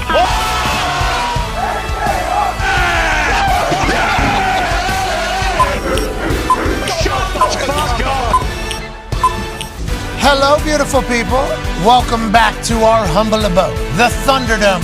On this, congrats to UConn. They're national champions Tuesday, April 4th, 2023. Hour 2 starts now. Much mana! Much mana to all of you as well. Thank you so much for watching. We appreciate the hell out of you. Congrats to UConn on winning the Natty last night. And congrats to the NFL for still continuing to be the topic of conversation on damn near every show for the foreseeable future, because we have 156 days till NFL football. And that's one member of the Toxic Table at Boston Connor. The other is at Ty Schmidt, who learned earlier today that Caitlin Clark, the Iowa basketball superstar. Staying with the Hawks, baby. Let's go. We're looking forward to next year, and so is she. Okay, her tweet did say go Hawks always, but we do wonder if West Virginia will potentially put an offer in front of her that she could not refuse. That takes her to almost heaven.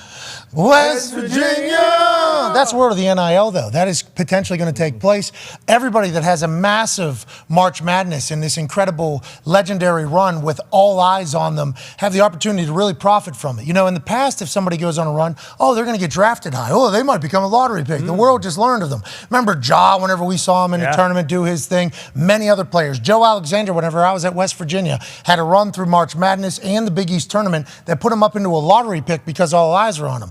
Now, if you're an underclassman, you're coming back and you have a great March Madness, you can make bank. We assume Caitlin Clark would do that. We assume Angel Reese would do that. And we assume everybody at UConn's going to get paid for what they did. 5th time national champion since 1995. What a run. Congrats to that entire school, university, and their alumni. We'll be talking to Darius J. Butler in about 8 minutes. He's one of them. One half of the Hammer, Dahn, Cowboys 10 Diggs is here. Seems like you had something you wanted to chime in there. To your point, I believe the last 2 years, he's averaged like 5 points a game. Dougie Eater or whatever his name, he got probably a huge deal from Buffalo Wild Wings last year during the tournament because he scored some points. Hell yeah, and he was a walking bucket. Yeah, man. He did disappear. We don't know where he is. We hope he's okay. Hey. Yeah, he's good. Good luck, Doug.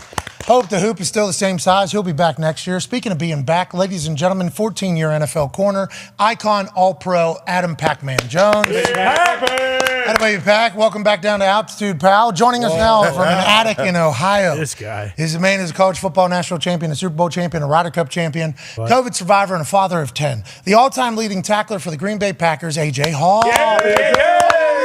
AJ, what's up, buddy? What's been happening so far?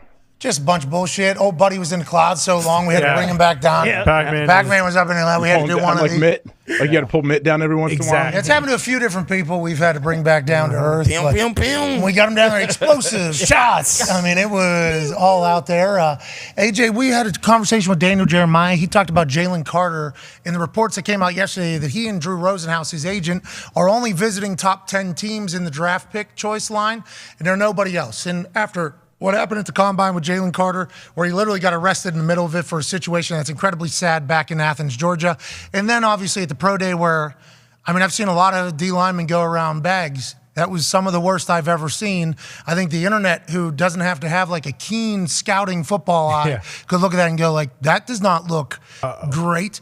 Daniel Jeremiah told us that there's probably a backstop somewhere. So if they said outside the top 10, that means the Eagles have probably said, if Jalen Carter's available, we will take him. Daniel Jeremiah also said he's the most talented player in the draft. You obviously went number 5 overall, this guy. Wow. 5 overall in the draft, so you know this process very well. What do you think about Jalen, his situation, and him going to the Eagles potentially is kind of what it sounded like?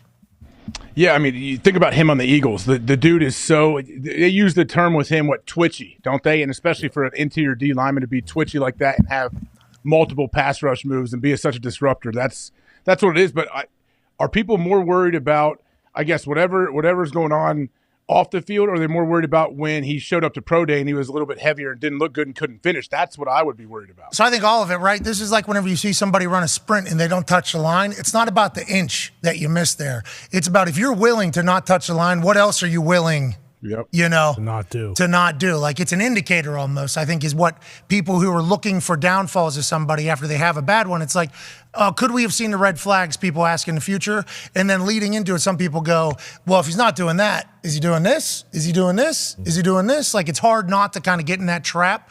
But Daniel Jeremiah said the guy's too fucking good at football. Any coaching staff is going to think that they could lead him to be the best version of himself. Pac-Man talked about this guy just being a fucking dog out there. But hearing Move the Sticks talk about it was fascinating as well. Yeah, AJ, I just basically, amen, everything you said, man. Once you turn on the film, you see him side to side, the way he move around. Of course, we know at the combine and he was overweight, didn't perform pretty good. But when you turn on the tape, he is fucking unblockable.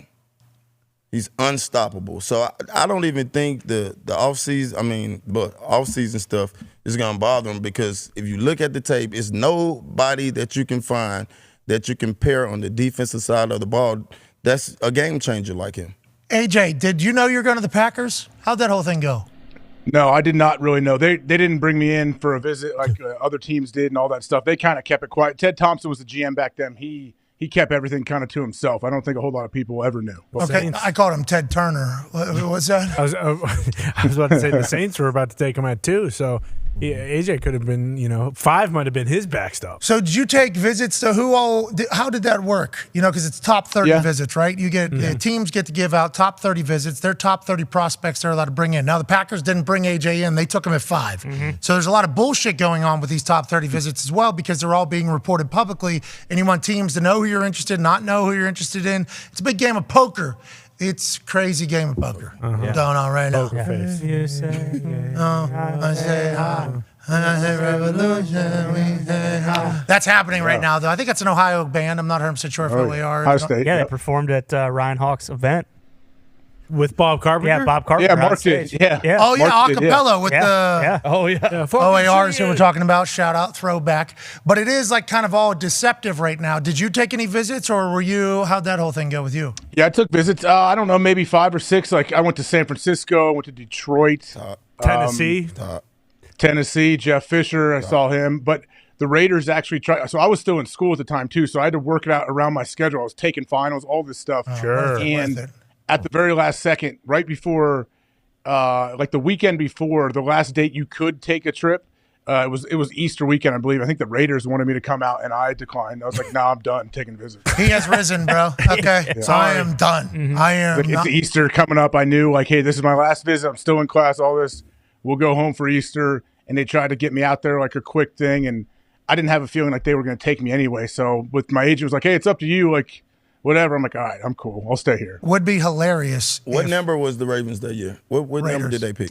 Raiders, maybe 7, I believe. I don't know. So he knew. Could you imagine? That'd be big news. AJ Hawk doesn't, like right now. It wasn't even like that. It was like they came in huge the last minute. News. Those things were normally scheduled earlier. AJ Hawk, they came in even like Ohio fuck, too arrogant to go to number 7 overall picks team. Like that's how some I don't know what pick they were. I'm guessing. I don't know what pick. Thinks he's going top 5. But that could be spun that way in modern media. It wasn't because of that at all. It wasn't like Jesus. I met with them at the combine too. I didn't feel like they had a good feel. They didn't want me to bring me in anyway. Like it wasn't like a thing like, oh, I don't want to mess up any goodwill. I don't know what it was about really. Okay, so I'm excited to hear where Jalen Carter, I guess that's another storyline of the draft. Definitely. Yeah. We're all talking about number 4 overall pick and what's going to happen with 3 and everything like that. How is Seattle going to move up maybe even though they signed Geno? Are they going to want to get in the quarterback game? Is Tennessee going? What will Indianapolis do? What does the future look like for the Raiders? They signed Jimmy G. Are they going to take another quarterback? Daniel Jeremiah said 4 quarterbacks, top 7. Yeah. He thinks the Raiders would take a quarterback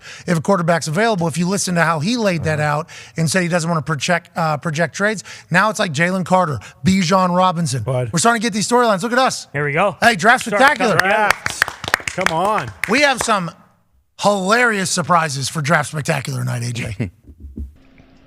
Can you say it? Well, they're surprises. So yeah, there you go. All right.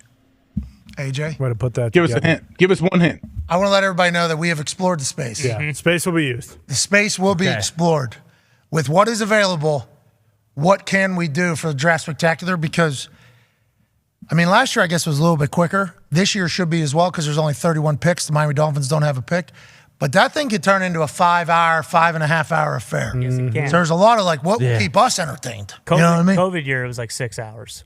And we were in. Remember, we were in Tampa, and we in a living room, and we missed the boat on being able to order food. Yeah, and we didn't eat before the draft. So that was tough. Oh yeah, that was a hell of a day for our program. Aaron Rodgers news was that morning. It was. Adam Schefter, and then Trey Lance. Yep. Mac Jones ain't going 3. Is that what it was? Yes. Yeah. Mac Jones ain't going 3. Aaron Rodgers news. The live SeatGeek thing where you kind of just on the show, we're like, yeah, should we, maybe negotiating an ad deal live? Yep. Isn't there a Seahawks Russell Wilson saga also? And it was right in the middle of a living room in Tampa Bay. Yeah. That Antonio Brown would move into. That's right. Just a few months later. And move out. Yeah. And a few years Yeah. later. Well, willingly or? Paid first 3 months rent for him. So Yeah, we kind of got bamboozled in that whole thing. They really took advantage of us. But a lot of people are going down to Florida in the middle of that COVID, so it was hard to get a house. Yeah. It was hard to get a house down there. We had to get a house just for months straight just so we could use it on 2 days. That's right. Good AB times. had very fast internet, by the way, too. What's that? AB had very fast internet. Yeah, we our paid for son. that as well. TVs worked. Paid for that as well. Yeah, it was worth it. They're worth it. It was. Yeah, Draft it was. Spectacular. That's right. Cool pool. 27th, is that when the Draft Spectacular is this year? I believe so. Hey, AJ, you're going to be pumped about these surprises as well, pal. Are you coming over for it, or are you staying over there? I don't know. I'd have to be there till like midnight. I got to see what's going on the next morning. You're going to want to be here for it, okay? Don't be an idiot here. Come for it. That's real. Yeah. I think some of the things that are going to happen here. What are you getting, you putting a slip and slide in there? What are you doing? Way Maybe. better. We don't know. Maybe. We don't know. I just know we're hiring humans to do their thing here. Okay? That's all I'm going to Chris say. Angel. Maybe. I don't know. Hold Yeah, on. look, don't bury the Buddy lead. from FAU. We know that. He's coming. Find another university, Carrot Top. Just know that, we have a lot of room for activities. here. Yeah. Right. DiNardo's relatives, maybe. Wow. Well, we did see grandson. Funny you should mention that. Yeah. Oh, no. Kid looks like a great kid. Just wait. Rest in peace, Joe. Love you, Joe. What if we did have DiNardo's grandkid fucking on a Doppler in the middle of the... Yeah. Oh, that'd be awesome. Or like a hologram of think DiNardo about. telling us the weather. That'd be amazing. Rest in peace, Joe. Miss you, Joe. Miss you, Joe. Yeah. Hell yeah, Joe. Thank you for your Gone too service. soon. Thank you. Joe. He was gone too soon. Gosh darn right. God lived till he's 88. We needed him to be 188. Yeah. So we can know a little bit more about what's going on outside. 70 degrees and a little overcast today here in Indy. Yeah. Does feel like spring has sprung potentially. Oh, yeah. bit. This is primetime NATO weather. What's your deal? It is. It's there's a supposed to warning get for tonight, yeah. very bad tonight again. Dude, there's 100-mile-an-hour winds on Friday. Like, a lot of towns in Indiana got a lot of... We hope everybody's okay. It sounds like Mother Nature's being a real bitch these days. Yeah. And I'm not doing that as, like, No, I know. That was bad. bitch. Like, it is. Real. It's been real bad across a lot of places. So, I mean, there's nothing any of us can do. You better go get in your bathtub and put a mattress over top of it in the basement. Is that what you're doing? as long as you have a mask on, too, just in case the whole thing Which works. we know you won't. Yeah, because you're fucking way too A smart. mask. Wait, I'm going to wear a mask in my basement Yeah. while I'm sheltering from a tornado? Yeah. You didn't hear about what COVID does during tornadoes? Guess what? It spreads. Yeah, Okay. COVID NATO. Wow. I'm good surprised call. that hasn't happened yet. It has. Scary. It's like Sharknado, but with Mainstream COVID. media doesn't I want you to know mean- about it. We need to wear masks. Tornadoes are coming around. Let's go ahead and remain socially distant from the tornadoes. Yep. And let's put masks on. Statistically speaking, I ain't doing that. A person has a better chance of dying by catching COVID from you if you don't have a mask on if in your house if they fell through your roof and got COVID from that than actually falling through the roof. All right. We do not know if that's accurate. We don't know if those are accurate numbers. Tone is just reading a couple internet reports and putting his own math and spin on it. We don't know if he's run the stats or not, but I mean, could be true. The internet is a wild I think place. Guppy's got his mask on right now up there in Canada. Yeah, Gump is He always actually does. trying That's to what bring I it heard. back. Well, I Canada's FaceTime a lot, and I always see his beard sticking out the bottom. It looks weird. Yep. well, that means the mask ain't working. He needs to put a gas mask on if he really wants to protect some people. You're right. Yeah. Bring back masks was trending in Canada yesterday. Yeah. Good luck up there, Gump. Yeah. Gump Good luck, started Gump. it. Yeah, he did. Gumpy started it. Yeah, Yeah, started the charge. I didn't see it on Fucking Trudeau, make us put our mask back on. That's what he said. Gumpy, what? I didn't know you flipped that way. All right, let's move along. Some people, I think we're at the point, which is good, and I've talked about this a couple times, where there's still people wearing masks. Once again, we would like to know what they know that we don't know, because I would like to know what the fuck they think and what they know that they think they can't breathe the same air that I'm breathing whenever I see them wearing a mask. I would like to know what they know, because that would be a good piece of information for me. Also, happy that it feels like masked people talking to unmasked people. Yeah. You know, like let's put our swords down. They Almost. That's a good thing. Like, you know what I mean? Yeah, respect both ways. That's what we need, right? It was cool. Yeah, it was like I saw it a lot out whenever I was out there in the public. I was like, hey, yeah, this is public, good. like everyone seems to be coming together now and getting along really well these days, like in America, don't they? I don't know what you're trying to say. Don't be a horse's ass. I don't know what you're trying to say. Just everywhere, it seems like. I don't know. But my interactions that I had when I've been out in the public. Yeah. Talking to me as if I'm a normal human, that's good. I enjoy that because normally it was like you're killing people. You're a terrible human being. Yeah. And then on the other side, normally the non-mass humans to the mass people think terrible things as well. You're a fucking So there's never any, kind of. But from my experience, what I seen out in the public, I feel like people are coming together. Yeah, common ground. Let's go. Hey, this is good news. Yeah.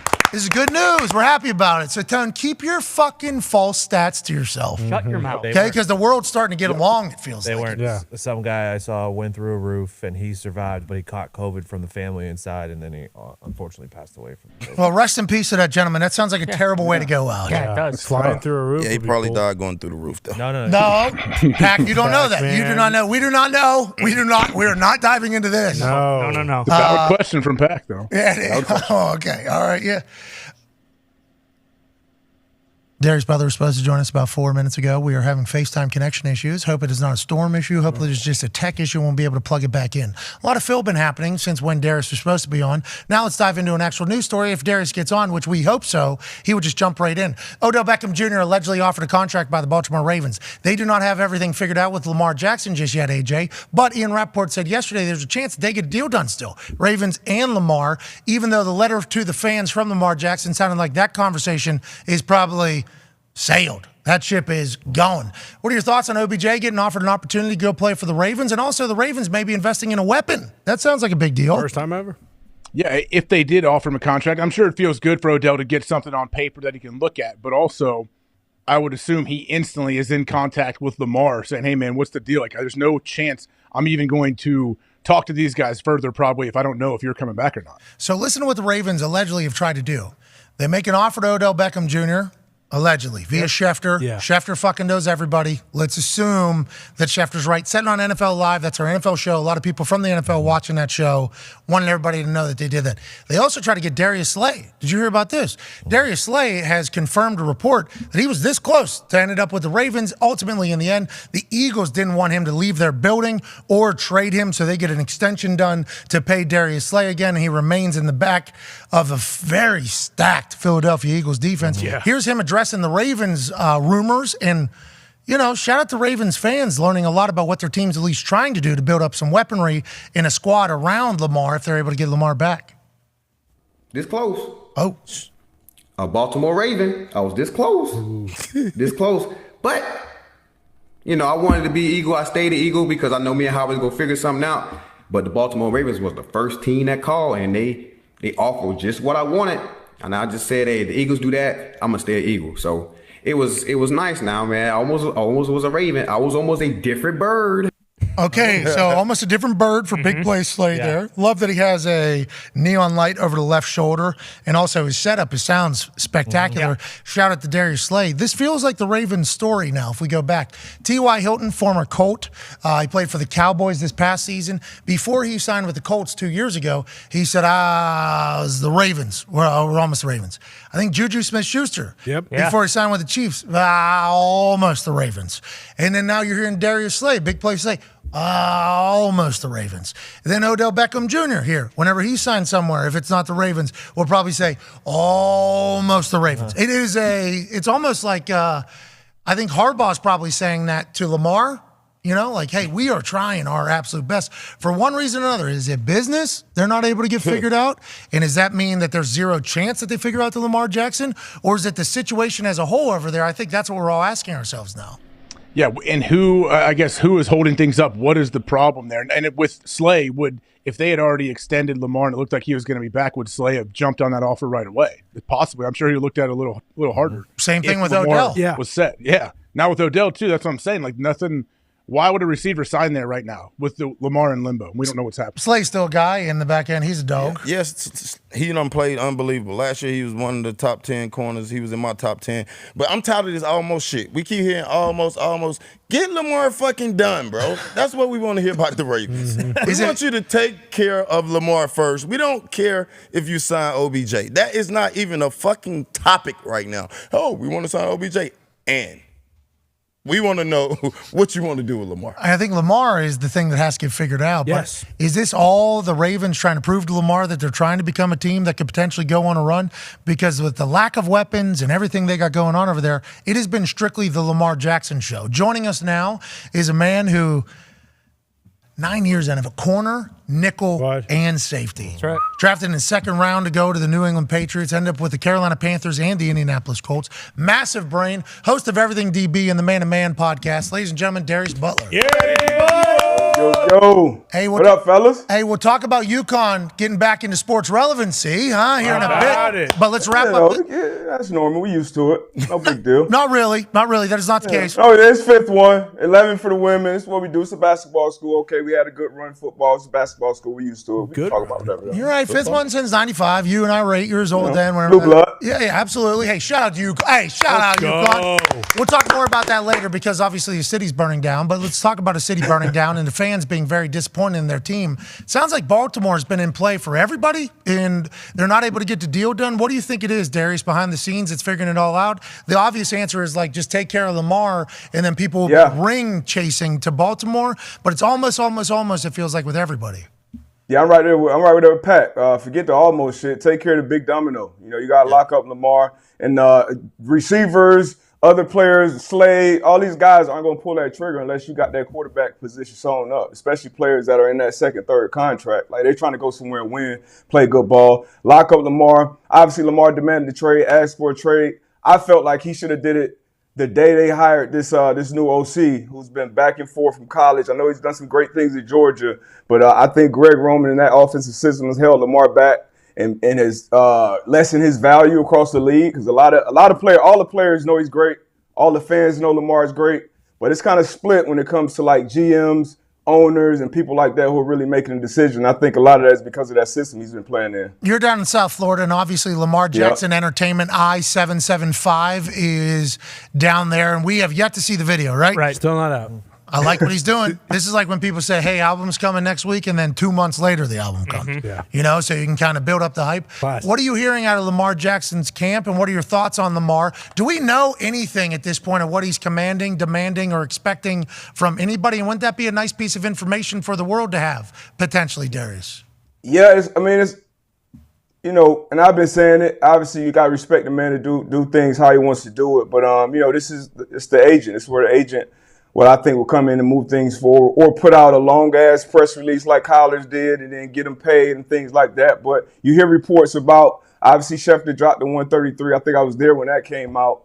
Then you saw a report saying that, he doesn't want the fully guaranteed contract, but he does want more than 230 fully guaranteed. And I think that Deshaun Watson, I think that contract, that 230 fully guaranteed, is going to remain an outlier, even when Burrow and Herbert and these guys get paid. I don't think any of the owners kind of give on that at this point. But so we don't know. It's been a lot of he say, she say, and obviously Lamar doesn't have an agent. He's been playing things close to the vest. He made this trade request back in early March, and we're just hearing about it now. So hopefully they get it all figured out up there in Baltimore. They've been I feel like since they came into the league, they've been a great program. They've had great culture, and you kind of saw some cracks in that last year. You saw players talking out, speaking out against, this or that, and you don't really see that with Baltimore. So I hate to see that. So I hope they get them figured out with 8. If not, shit, we'll take them over there in Indy. Hell yeah. We'll take them down here in Miami. No. It's a lot of organizations that should be lining up for this guy. Go ahead, AJ.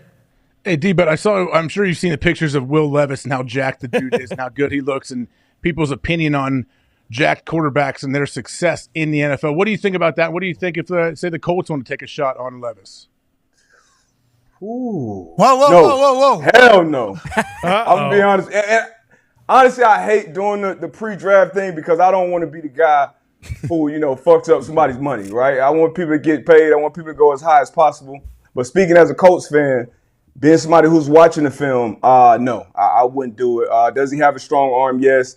He's jacked. Yeah, he's probably going to look good in the uniform. But watching the film, just so inconsistent, with the throws, with the reads, and then when plays break down, which they do a lot, especially if you're going to be getting drafted that high, you would assume you're going to have to make a lot of, second reaction plays. Bryce Young is great at that. C.J. Stroud, we saw it firsthand, boots on the ground in the playoffs.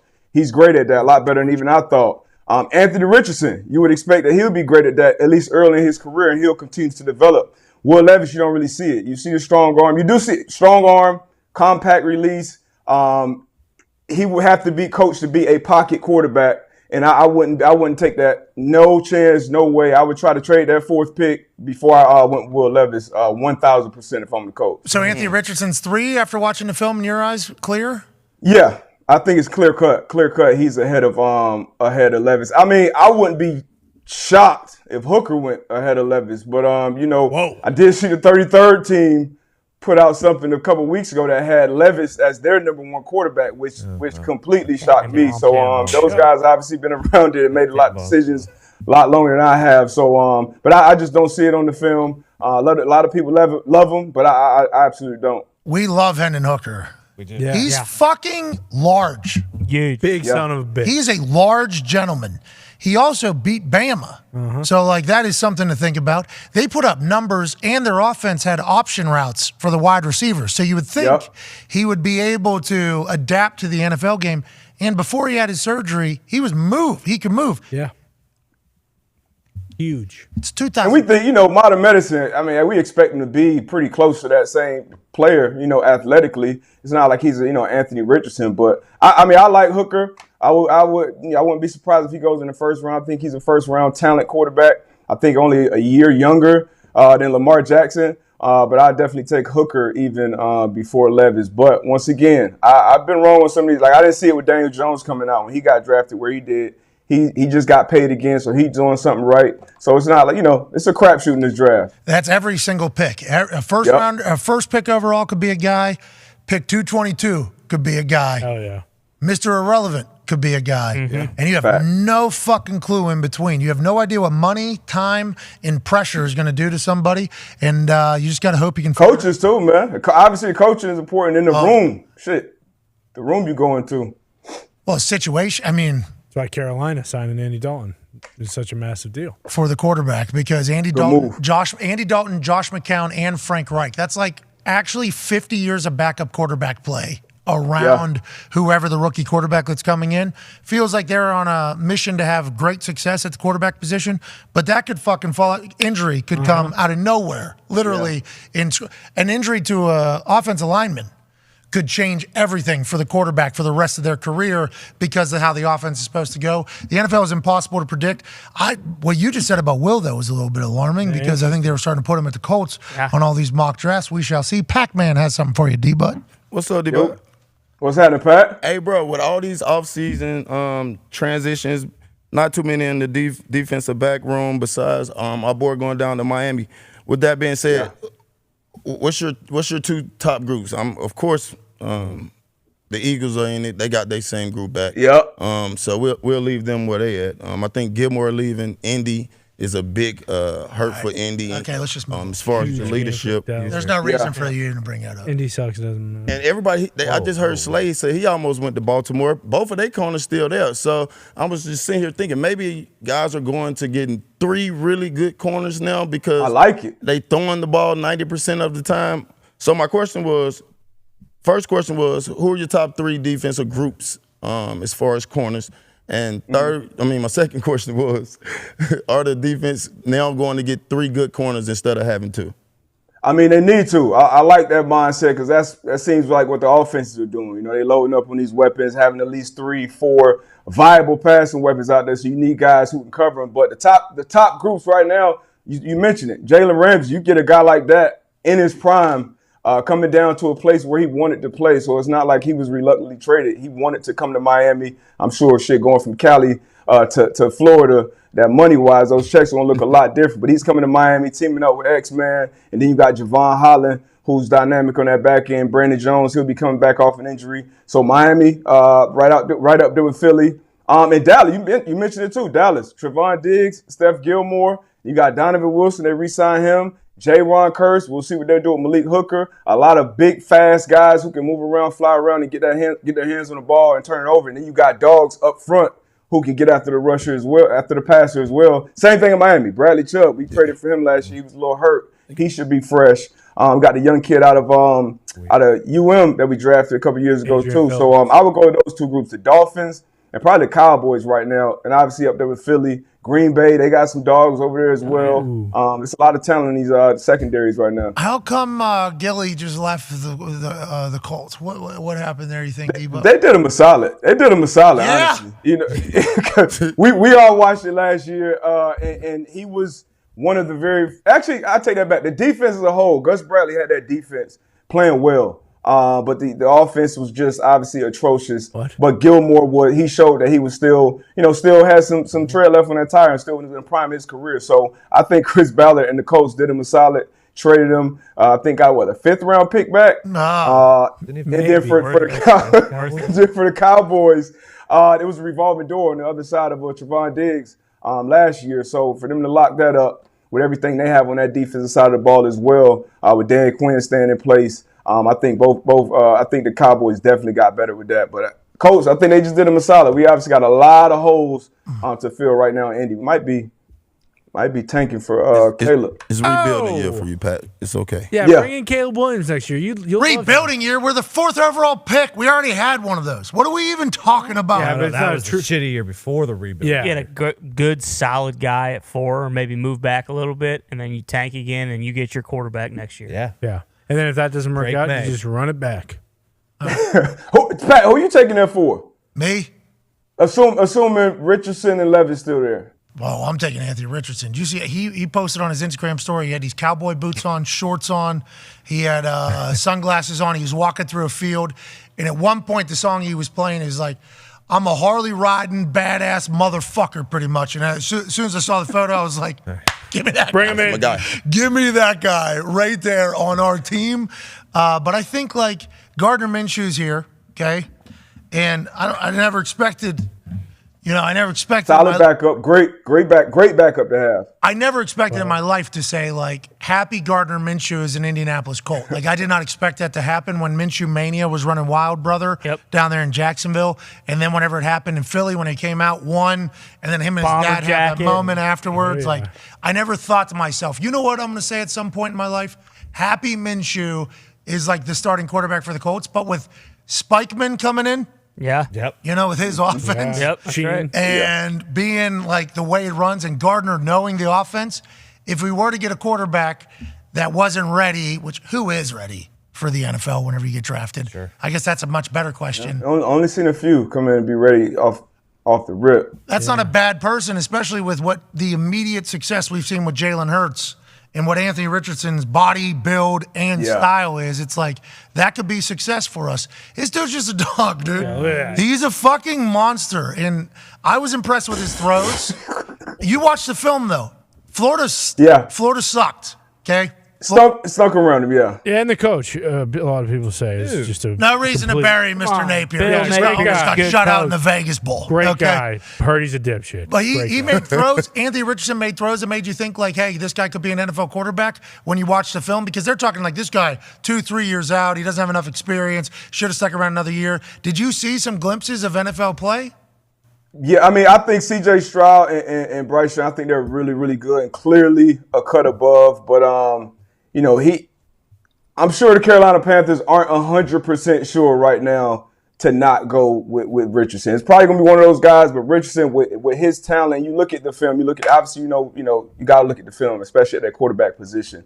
And then you got to look at the talent around him. You got to look at the game plan, the scheme, all these different things. Coaches have egos. And Spikeman, he just, like you mentioned it, he just had Hurts in Philly.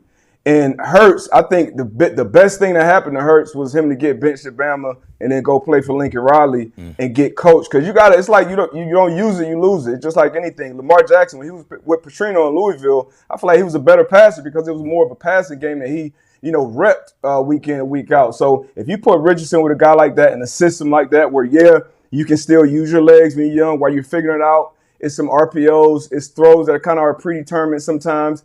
He's got all the tools. And then you look at his score, I mean, probably 1 of 1 when it comes to that. So it's hard for teams to pass something like that up. So I would be very happy with AR-15 at that number 4 pick. I think so too. And I tweeted, AR-15's killing it. They said he doesn't want to go by AR-15 because the gun control policy conversation. He just wants to go by AR. Okay. Oh, what's all right. All right. Well, AR. AR, then yeah, me too. I just wanted to let you know there's probably going to be some tweets coming to you. Nonetheless, that guy is a of weapon. Oh, yeah. I mean, that we all remember the spin move, jump pass, 2-point conversion. Unreal.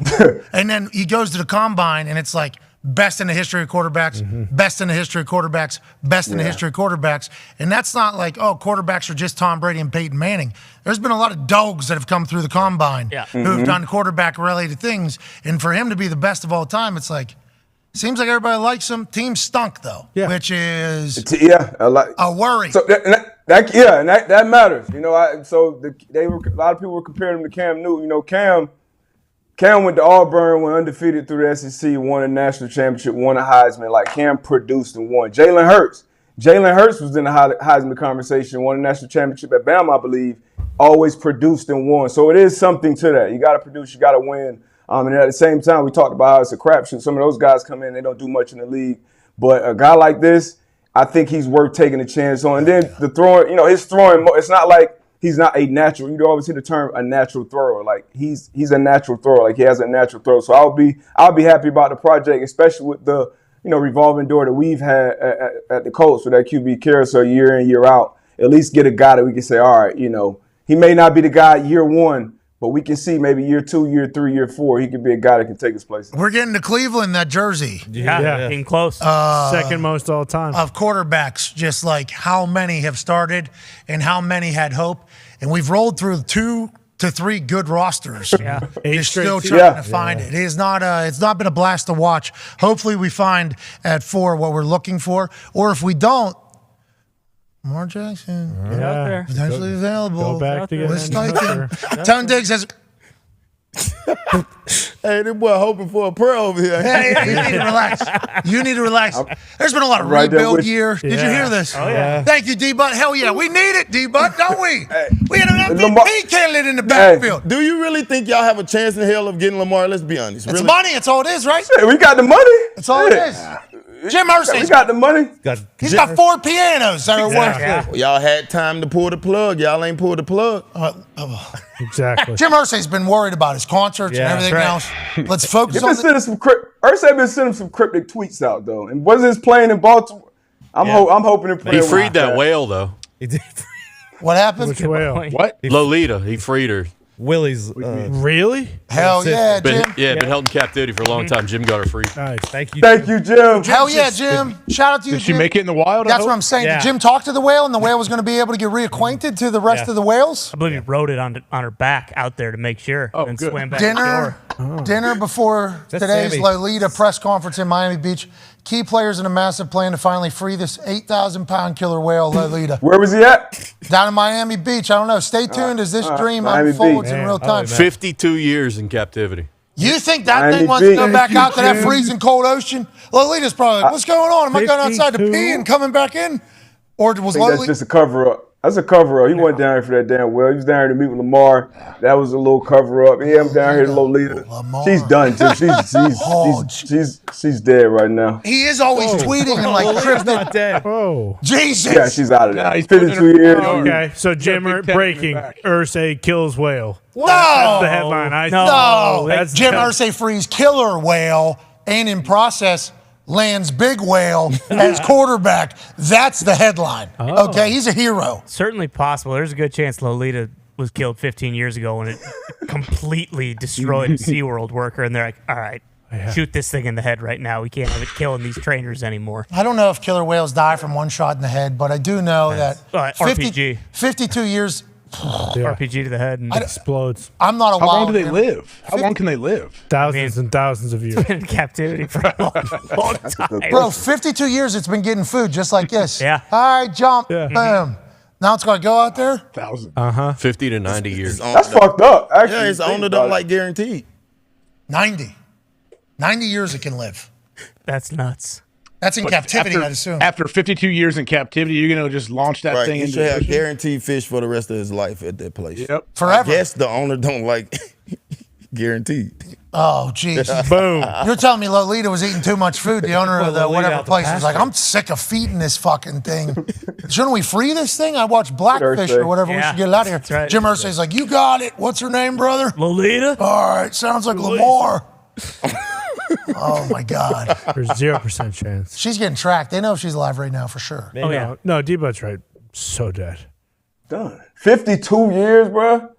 You think any other whale out there knows how to jump up, do a flip, and go back in there? Lolita's going to be killing it out there in the wild. No problem at all. Killer whales are absolute menaces, too. Yes. Like, this thing will kill anything that it comes across. So there was this one pit bull puppy, okay, that my friend had. Brought it into the house. I just so happened to be there for the first 3 to 4 months of this baby puppy's existence. Okay. Okay, got along with it. How you doing? Keep it moving. I was gone 3-4 years. Skin rash developed on pit bull. Pit bull, obviously, great dogs, only are bad dogs if they're raised to be bad dogs. They're incredibly intelligent and incredibly smart, and also potentially pretty powerful. So if there's a skin rash on the pit bull and people are touching it, there's a chance the pit bull will get pissed off, right? Not necessarily get attacked and killed, but there's going to be a moment or whatever. So I'm sleeping at friend's house 3 years later, puppy in middle of skin rash era. I had heard horror stories of hey, don't go around name of dog right now for another week. We're just Lolita, we'll call it. Lolita. Don't go around Lolita for a while. We have no idea, she's good with family, but other people, she gets a little irritable because of her skin rash or whatever. It's like, you got it. I sleep on couch. I wake up to Lolita on top of me, blanket over my face. Oh. So now it's, holy fuck, I hope Lolita remembers me from 3 years ago, whenever that does. So Lolita on top of me, because I'm on her couch apparently. Of course. Worst move, but what am I supposed to do? Peek face out, right? So there's a chance, something's coming. In your grill. Lolita licks my face. Nice. Okay? Remembers the smell, I think. Do you think after 52 years, these killer whales are going to remember Lolita's fucking smell? She's a fucking dead lady out there. Yep. They said she's going to regain her family. Her family don't fucking know No, her. no, They no. don't remember her. 50 to half a century? Do they have that good of a brain to remember who the fuck Lolita is? She's in trouble. We need to look out for what's going on with Lolita right now. I'm guessing Lolita has had the taste of human blood and flesh, so she'll be just kind of near the beach. You got these fucking vacationers running out there, and then she's slamming them off the bottom of the ocean, killing them, eating their whole bodies. Like, I don't think she's going out deep and meeting her family. She's fucking eating 14, she's dragging 16-year-old humans out kids. deep. Exactly. Yeah, and then word will spread about Lolita. Hey, have you heard about this killer whale killing humans? She's a fucking psycho. We should not go near her. And we got Jaws on our hands. Boom. We're happy Lolita's free, though. Yep. If she's happy. Right. Yeah, if she's happy, we're happy. You're happy, Lolita. If Let us Lolita's, know. Lolita, first called Takate, Takate. was captured on August 8th, 1970. Jesus Christ. In Penn Cove, Whibley Island. Jim Irsay remembered this day. Yep. Yeah. This was a passion project. For sure. For Jim Irsay. She was one of 7 young whales sold to marine parks in the world from this roundup of over 80 orcas conducted by asshole Ted Griffin and Dahn Goldsberry. Damn you, Goldsberry. Partners in a capture operation known as NAMU, Inc. It's a sad story. They forced the orcas into Penn Cove using speedboats and releasing explosive. Jesus Christ. So, This is Baby Avatar separated 2. from her mother. Like Avatar. Oh my God. all right, Takate is back in the open water. No explosive around, hopefully. Somebody should have let Lolita know, though, that out there is a plastic island that she needs not. Just go ahead and open up and take down. Agreed.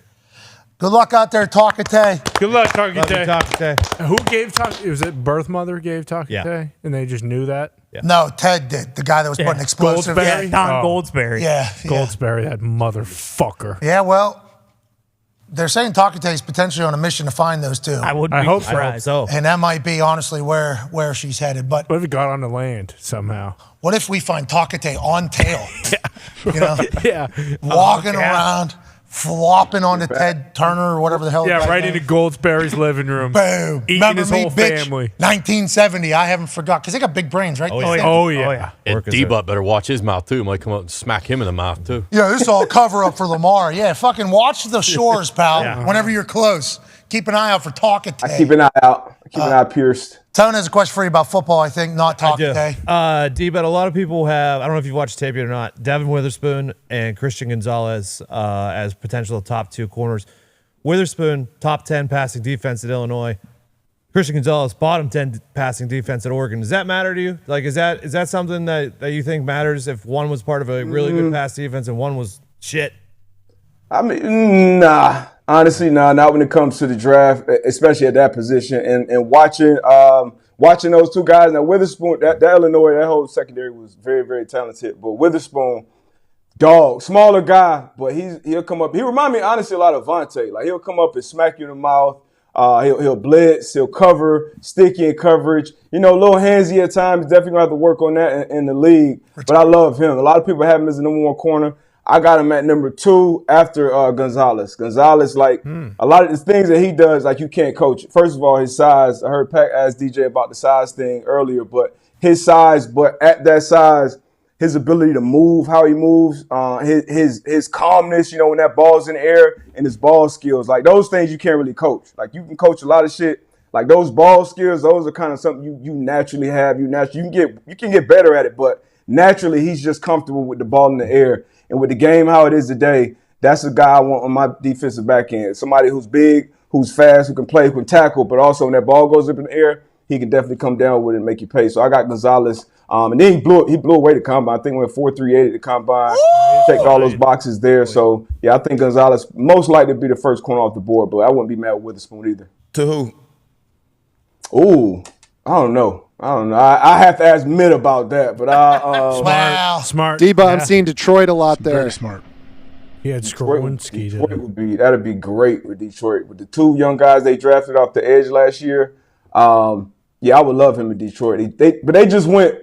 They got Okuda in 3 a few years ago. That didn't quite work out how they thought it would. Guy stinks? I didn't know that. No. He don't stink. He didn't. That's a lot of expectation. You go 3 at corner. Like, it ain't too many guys. Just call go. It's Sean Springs. That's what, Pat, you went 6. That's a lot of expectations early out the gate. He didn't live up to them early. Had Matty P there. You know, wasn't great. He got better last year, though, so I think Gonzalez, I give him the first corner off the board. I thought Matt Patricia was great on defense. It was just the offense thing that he wasn't great, where the quarterbacks were actually having to go outside the building to get answers to questions. But That's true. Smart guy. Matty P's a smart guy, but leading a team, being in that head coach, that's a whole different ballgame. Fats Patricia lost it a long time ago. His name's Matt. Just because you guys don't want to pay him anymore, we don't need your bullshit. But the corner position is going to always be at a premium because of the way the game is played, and it always will be played. Yeah. It's like every year there's a couple guys, but as of late there's been like 3 to 4 young guys that kind of transition quickly, especially this last season. Last year. Sauce, Tariq. Patrick Stingley Jr. Stingley went 3. He played well. You know, Sauce played all-pro at 4. So you got 2 guys going to top 5 and live up to that billing. Yeah. Tariq Woolen, yep.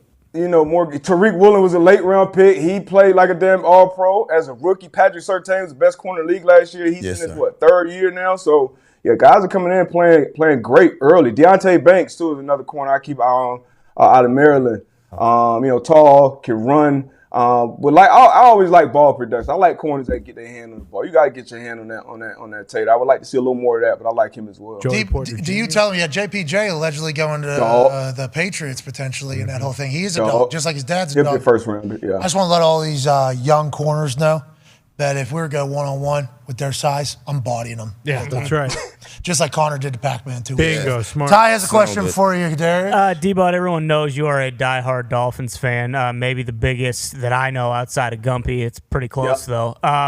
With the shakeup in the AFC East. Gumpy is not going to be happy about what you just did. Yeah, I know. That's why I did it, because I know it'll piss him off. I'm a big Dolphins fan. Yeah, you're a Colts fan. Yeah, Colts fan, also a massive Dolphins fan. But a lot of people myself included, think the Dolphins, once Rodgers eventually gets to the division, are kind of still the third best team in the AFC East. I took a lot of heat for that, got put on Cuck Mountain, et cetera, et cetera. How do you see the AFC East shaking out with the Bills, who seemingly, they lost a few guys but kind of reloaded, and then obviously the Jets look much, much different. Patriots will probably stink. Whoa. Well, I might be a homer pick here, but give me the Dolphins at 1 if, and this is a huge if Tua can stay healthy. Well, that's what I'm saying. Never fucking happens. That's the question.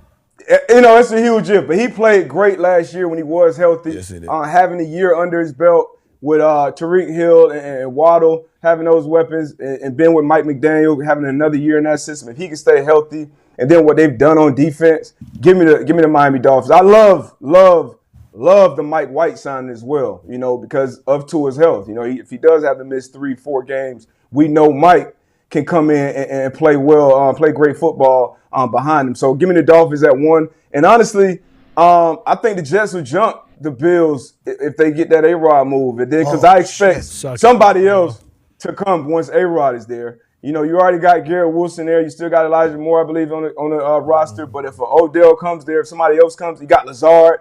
You got weapons there. You got Breece Hall coming back. Mekhi Becton looks, the offseason, you can't get too excited about that. But his body looks great. Big Ticket looks back healthy. Joe Douglas has made some great picks there, I think. So I think the Jets would actually jump the Bills. And then, so I go Bills. And then, the Patriots, they're already shopping Mac Jones around. Sorry about it. Allegedly. We don't know what's real, what's not real. Allegedly. According to somebody with knowledge of the situation, which what does that mean, especially when it comes to the Patriots? But they certainly took quite a step back last year. Bills at 3. Wow. AJ last I love the Buffalo Bills. Yeah, Buffalo Bills are a team. teams. AJ, go ahead, pal. D-But, does Carolina know who they're taking right now, and who do you think that's going to be? I still think they're working through it. If it was me, I'd go C.J. Stroud, and it's close, honestly, between him and Young. But C.J. Stroud, it's the size. I go with the size, because if you're going with Bryce Young, that's something you're going. Anytime these decision makers go against kind of what's always happened, these numbers, these analytics, the size, the hand, the arm, all these different things. You look at the talent.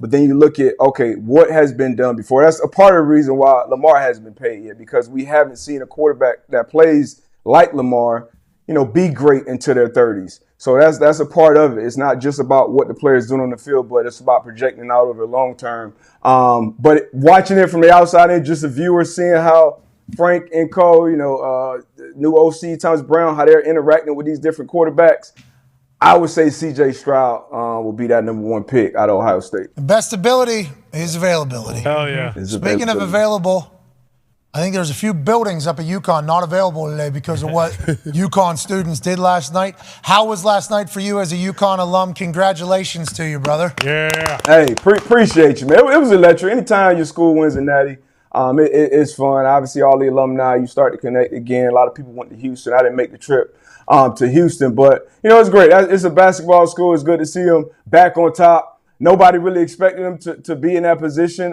Being the number 4 seed, they started off the season hot. I think they were undefeated, had 1 loss for a long time, with a top 3 program, reset on the show. They haven't played up to their potential. And then even none of the games were close in the tournament, which you rarely ever see. You at least see, get pushed at least once, but I think they won every game by 15 plus until the natty.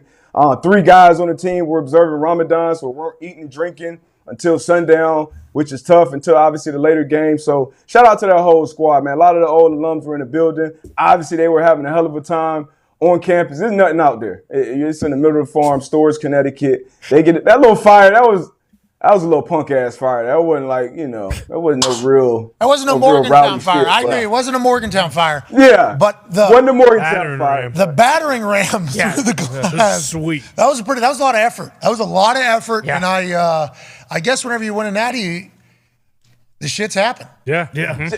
No holds. Something's got to go down. You win a natty. It's the 5th one in 20 something years. The women, we didn't make the Final Four for the first time in 16 years or something like that. We went 15, 16 straight.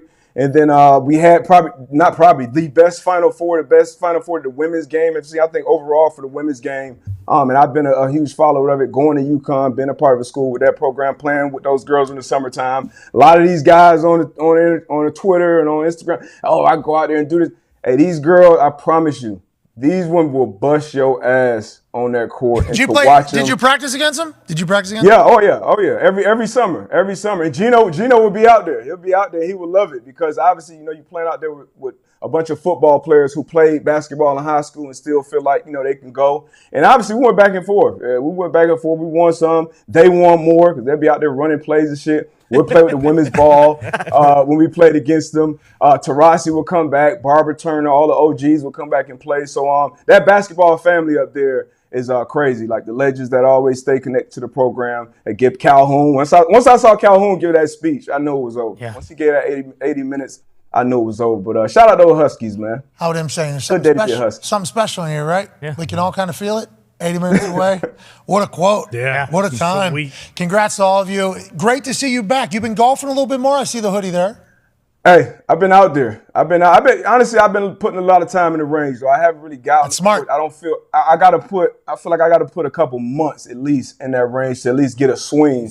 I can't go out there and embarrass myself. But I've been having fun with it, man. It's nothing like, you know, being an athlete obviously my whole life. It's nothing like actually hitting a golf ball and it goes like where the fuck you want it to go. I'm starting to actually get that feeling. I actually got a swing off the tee. I actually got a little draw now. Wow. It's like, oh shit, like I can actually do this shit. Cause usually I'm hitting, I don't have a clue where that motherfucker's going. So I'm having fun with it right now, getting lessons. So I'll be on the course soon. We assume you'll figure it out. You're the man. Ladies and gentlemen, Darius Butler. Thank you, buddy. All right, let's take a 5-minute break. On the other side, Mike Greenberg will be joining us. Hell yeah. He would love it. I think this is, hold on. Threw his coat on the ground this morning, I saw. Oh, yeah, hold on. Can you pause that music real quick? Greeny. Hello, McAfee. Hey, can we call you in 5 minutes? We just wrapped up a call. Is that okay? Of course. You look good, bro. Look at how healthy. I have until 3 o'clock, so I cleared out as much time as you need. Hey, guess who's here? AJ Hawk is here today. That's my guy. You guys got a quarterback yet? Now, what are these reports that people are sending? I'm hawking this book all damn day, so I don't know what's going on. But I'm getting reports that is Florio reporting that the 49ers are trying to get in this? Oh, no. We'll call you in 5. We'll call you in 5. All right. All right, let's take a break. Uh-oh. His heart just got fixed. Yeah. He's panicking. This can't happen. Mike. All right, Jets fan, author, got your number available now from the Mike Greenberg and Hembo Brains. I can't wait to see how that does and can't wait to chat with him. What's he talking about with Florio? The Niners getting in? Wow. Aaron Rodgers with the Niners? Oh, my God. Why is Jimmy G so good with the Niners? Well, he knows every single situation and knows where to put them at and how they need to go in there. What's Aaron pretty good at? Yeah, he's pretty proficient at that as well. Oh, yeah. He's actually said on this particular program, there was this one disguise that they were showing, and I remembered it from 2004. A team was running this. Second preseason game. You remember they were running a little disguise inverted 2, and I knew that they were going to go that. So I told Lazard and Devontae, I gave them a little, hey, need to do this, and then bang, and it was exactly what they did in 2006, which I thought was going to happen. Like, that's his thing, right? Isn't that like his fucking thing? Yeah, recall. His crazy recall. Yeah, absolutely. Unbelievable recall. Which all the greats do. That's why the Bryce Young information is a big deal. Right. Huge. But him and that Shanahan offense just looking around. Couple good weapons around him. Yeah, you got to run him Yeah, back. they need another quarterback. What, they have 6 on staff? How many do they have? Oh, AJ's not happy about the Niners. Oh, NFC. Oh. Now, I will say, Packers leverage with Niners. Yeah. Okay? For sure. Jets, not much, right? Because everybody's kind of come out and said it's going to happen. Niners in the NFC, actual menaces to Packers, that is built-in leverage there. Niners don't have any picks. No first. No. We'll see what Greenberg's thinking on the other side. We'll talk about his book and much more. Be a friend, tell a friend. Mike fucking Greenberg, who's in 2 Hall of Fames, will join us in moments. Take 5. Joining us now is a man who might be the largest celebrity in the history of Earth. And I'm not just talking about his size. Obviously, everybody does that. But could you imagine a time when this man walks in public that a bunch of motherfuckers don't say, holy shit, That's Shaquille O'Neal. That has been his life for probably the last 30, 35 years. He's handled it perfectly. This man is a mastermind whenever it comes to business. Obviously on the court, he's the most dominant player of all time in the history of basketball. 4-time champion of the world, Shaquille O'Neal. Hello, is Pac-Man there? Hell yeah. What's up? Pac-Man, you know the statute of limitations is up. I can tell the story now. Can I tell it? Yeah, you can tell the story now. Hell yeah, Shaq. Welcome to the show. Thank you, Pac. This is great news. Okay, so remember when Pac-Man had that altercation in the airport? He was really sticking up for me. Pat, I just want to say thank you for always being my bodyguard. And you whooped that dude ass because he was disrespecting me. And nobody knows this story, but I appreciate you very much. I appreciate you. I've been keeping this secret. I ain't want everybody to know our business. Hold on, this is Atlanta Airport chicken in hand. Motherfucker, that fight that we both... Popeyes, yes. That was the stick up for Shaq? Yes. Yes. What did he say, Shaq? Guy said something to you? What happened? I don't know. Pac-Man just said, hey, man, you don't talk to Shaq like that. And I just had to get on my plane. And next thing I know, Pac-Man put them paws on me. You've sold printers. What? Pizza. What? Icy Hot. What? Insurance with a cartoon. Yep. I mean, you have a prolific Rolodex of business. When did you know that was going to be the case? Because it's inspiring to all of us. I want to let you know that. I didn't hear what you say. Could you repeat all the stuff that I saw? I think there's like 10 more, too. I don't think I listed off all of them. No, just go ahead. One more time. I think it was printers. What? Pizza. What? I think it was insurance with a cartoon. What? Now there's Novex Biotech GF9. You are a business savant, though. The shoes, obviously, we've all heard all the stories of, oh, your shoes are too expensive. Then you buy in a company and say, fuck it, we're going short. When was that like a focus for you, and how did you know that was a gift? 18 years old, I meet Magic Johnson, and he tells me, it's okay to be famous, but at some point you want to start learning about business. First thing I bought was the Dummy's Guide to Starting Your Own Business. It intrigued me a little bit, and I said to myself, okay, I want to be the only big man that's doing that. But in order to be successful in that world, I had to be successful in the other world. So I really had to dominate and really had to win. Are you a supermodel? Because you have the sexiest jawline. Hell yeah. That's real, Shaq. He's on his GF9, but the other stuff, I think. You had a quote you said in an interview years ago. You said, like, my thought process begins where normal humans apexes. And I just want to say, did you come up with that on the spot? Do you still say it? Because I actually steal it and use it in real life still sometimes. I always give you credit, though. Another confession is I wasn't really born. I was found on the train. A lot of people think I'm an alien, and a lot of times these thoughts just come to me. I'll just go outside and these thoughts just come to me. I realized that in order to be the best or to be perceived as the best, you have to have forward thinking. So I just, growing up in a drill sergeant environment, my dad wasn't satisfied with good enough. We had to be damn near perfect. So whenever I score 30 points and, somebody said, oh, he had a dominant game, I said, no, you missed 12 free throws. You should have 42 points. You should have did this. You should have did that. I was always trying to, better myself. When did you know Kobe was a dude? Was it like immediately upon seeing him, you're like, oh, this is a guy? Right away. I knew that he wanted to be great. I knew that he was very passionate about the game. And I knew that if something was done he didn't like, he would voice his opinion. Kind of reminds me of Pac-Man. Pac-Man and I have the same relationship. We haven't always seen eye to eye, but the respect is there. Like, hey, Pac-Man, you shouldn't do that. Motherfucker, don't call me that. You're right. So, Pac-Man's my little brother. I'm his older brother. I think the respect factor is way more important than the I like you, I love you factor. We've had many conversations. I love Pac-Man. He loves me. I love Kobe. We had a lot of disagreements, but if I had it all over to do again, I'd probably do it the same way because he pushed me and I pushed him and the respect was there. People always say, oh, well, you didn't like each other. We didn't like each other. If you go back to the first championship, 15,000 people in the arena, about 100 people on the floor. I put my hand up. Who's the first person jumping my arm? Look at it. Look it up. You don't have to be all lovey-dovey all the time. You just have to have respect. The last question here, as you get back to your rehab, Connor has it for you. Yeah, Shaq, speaking of that, a lot of times... No, I don't want to talk to you. I want to talk to the dude in the fucking cowboy hat. He ain't such a dog. Tone Diggs. He has a gambling show every day he's preparing for right now. Tone loves you too. Shaq, I appreciate that. You guys on the set, we just talked about the show. You ever say anything just to see if you get Ernie off of his game? I don't like that question. Back to the other guy. Cool. Connor is this guy in the other hat. Awesome. No, actually, you know what? You guys may think Charles and I are the funniest. Ernie Johnson's the funniest guy on the set. He People forget what this fucking guy did. We asked the NFL for some highlights, just because every time we talk about him, I feel like some people who maybe never watch him play think like, hey, why are they talking about this guy this way? This is who Pac-Man was. So he's going to pick you off, obviously. See ya. He's going to outrun you.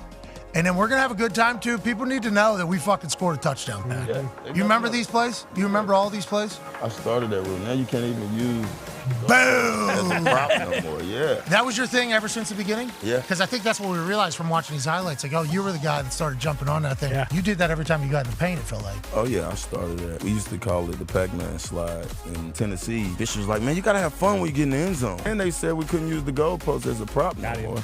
Hey, Gino's our guy. Yeah, why do you why you high-stepping on Gino's our guy? You guys are already up 35 points. Hey, we're on the Pac-Man slide. What are we This was doing the here? night right here, bro. We had just got in from going out. When? Day of? Yeah. We got to go out this night because it was a night game in Philly. So you had to go out the night before? Yeah, we went. Because you got to sleep in a little bit. Yeah. And then punter hits you a ball. What are you doing? And you just go 90, however many there. Jeez. And then look at this one. I mean, this is another one. This is why you were a nightmare on the field whenever you had the ball in your hands. And obviously, we could showcase you just locking people down, too, as a corner. But it was like, what an elusive fucking asshole this guy was. Nuts. First, I mean... Only thing stopping this dude's goalpost, it feels like, whenever he gets the damn ball. Think about these punters. I'll tell you what it was like. This asshole, look, he should have been tackled right there. Like, should have stopped. Should have caught that ball, went immediately down. Now I'm running 4 circles, loop around some people, blocking it back to the punter, and then, they don't deserve it. They don't deserve it. They don't deserve it.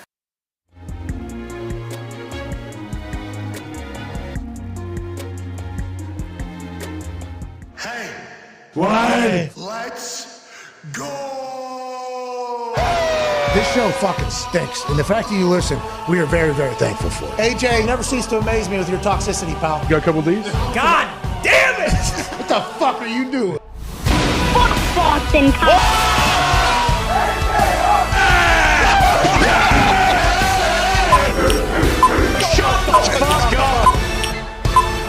Hello, beautiful people.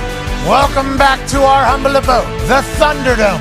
On this UConn, our national champions yet again, Tuesday, April 4th, 2023. Hour 3 starts now. Much mana! Much mana to everybody, including this man on my left, your right. He's a college football national champion, a Super Bowl champion, a Ryder Cup champion, and COVID survivor, AJ Hawk. The toxic table is here at Boston Connor and at Ty Schmidt. One half of the hammer, Dahn. Cowboys turn. Diggs is here. Great watch. Look at the little wrist wear. Whoa. Italian have to. Yeah, love it. Yes, love thank everything you. you're about. I took a 23andMe. I found out that I had a little bit of Italian in me. Bought a pinky ring literally the next day. I understand Had to do it. what you were saying. And on the stage, a 14-year NFL vet at corner, punt returner, slot, running back.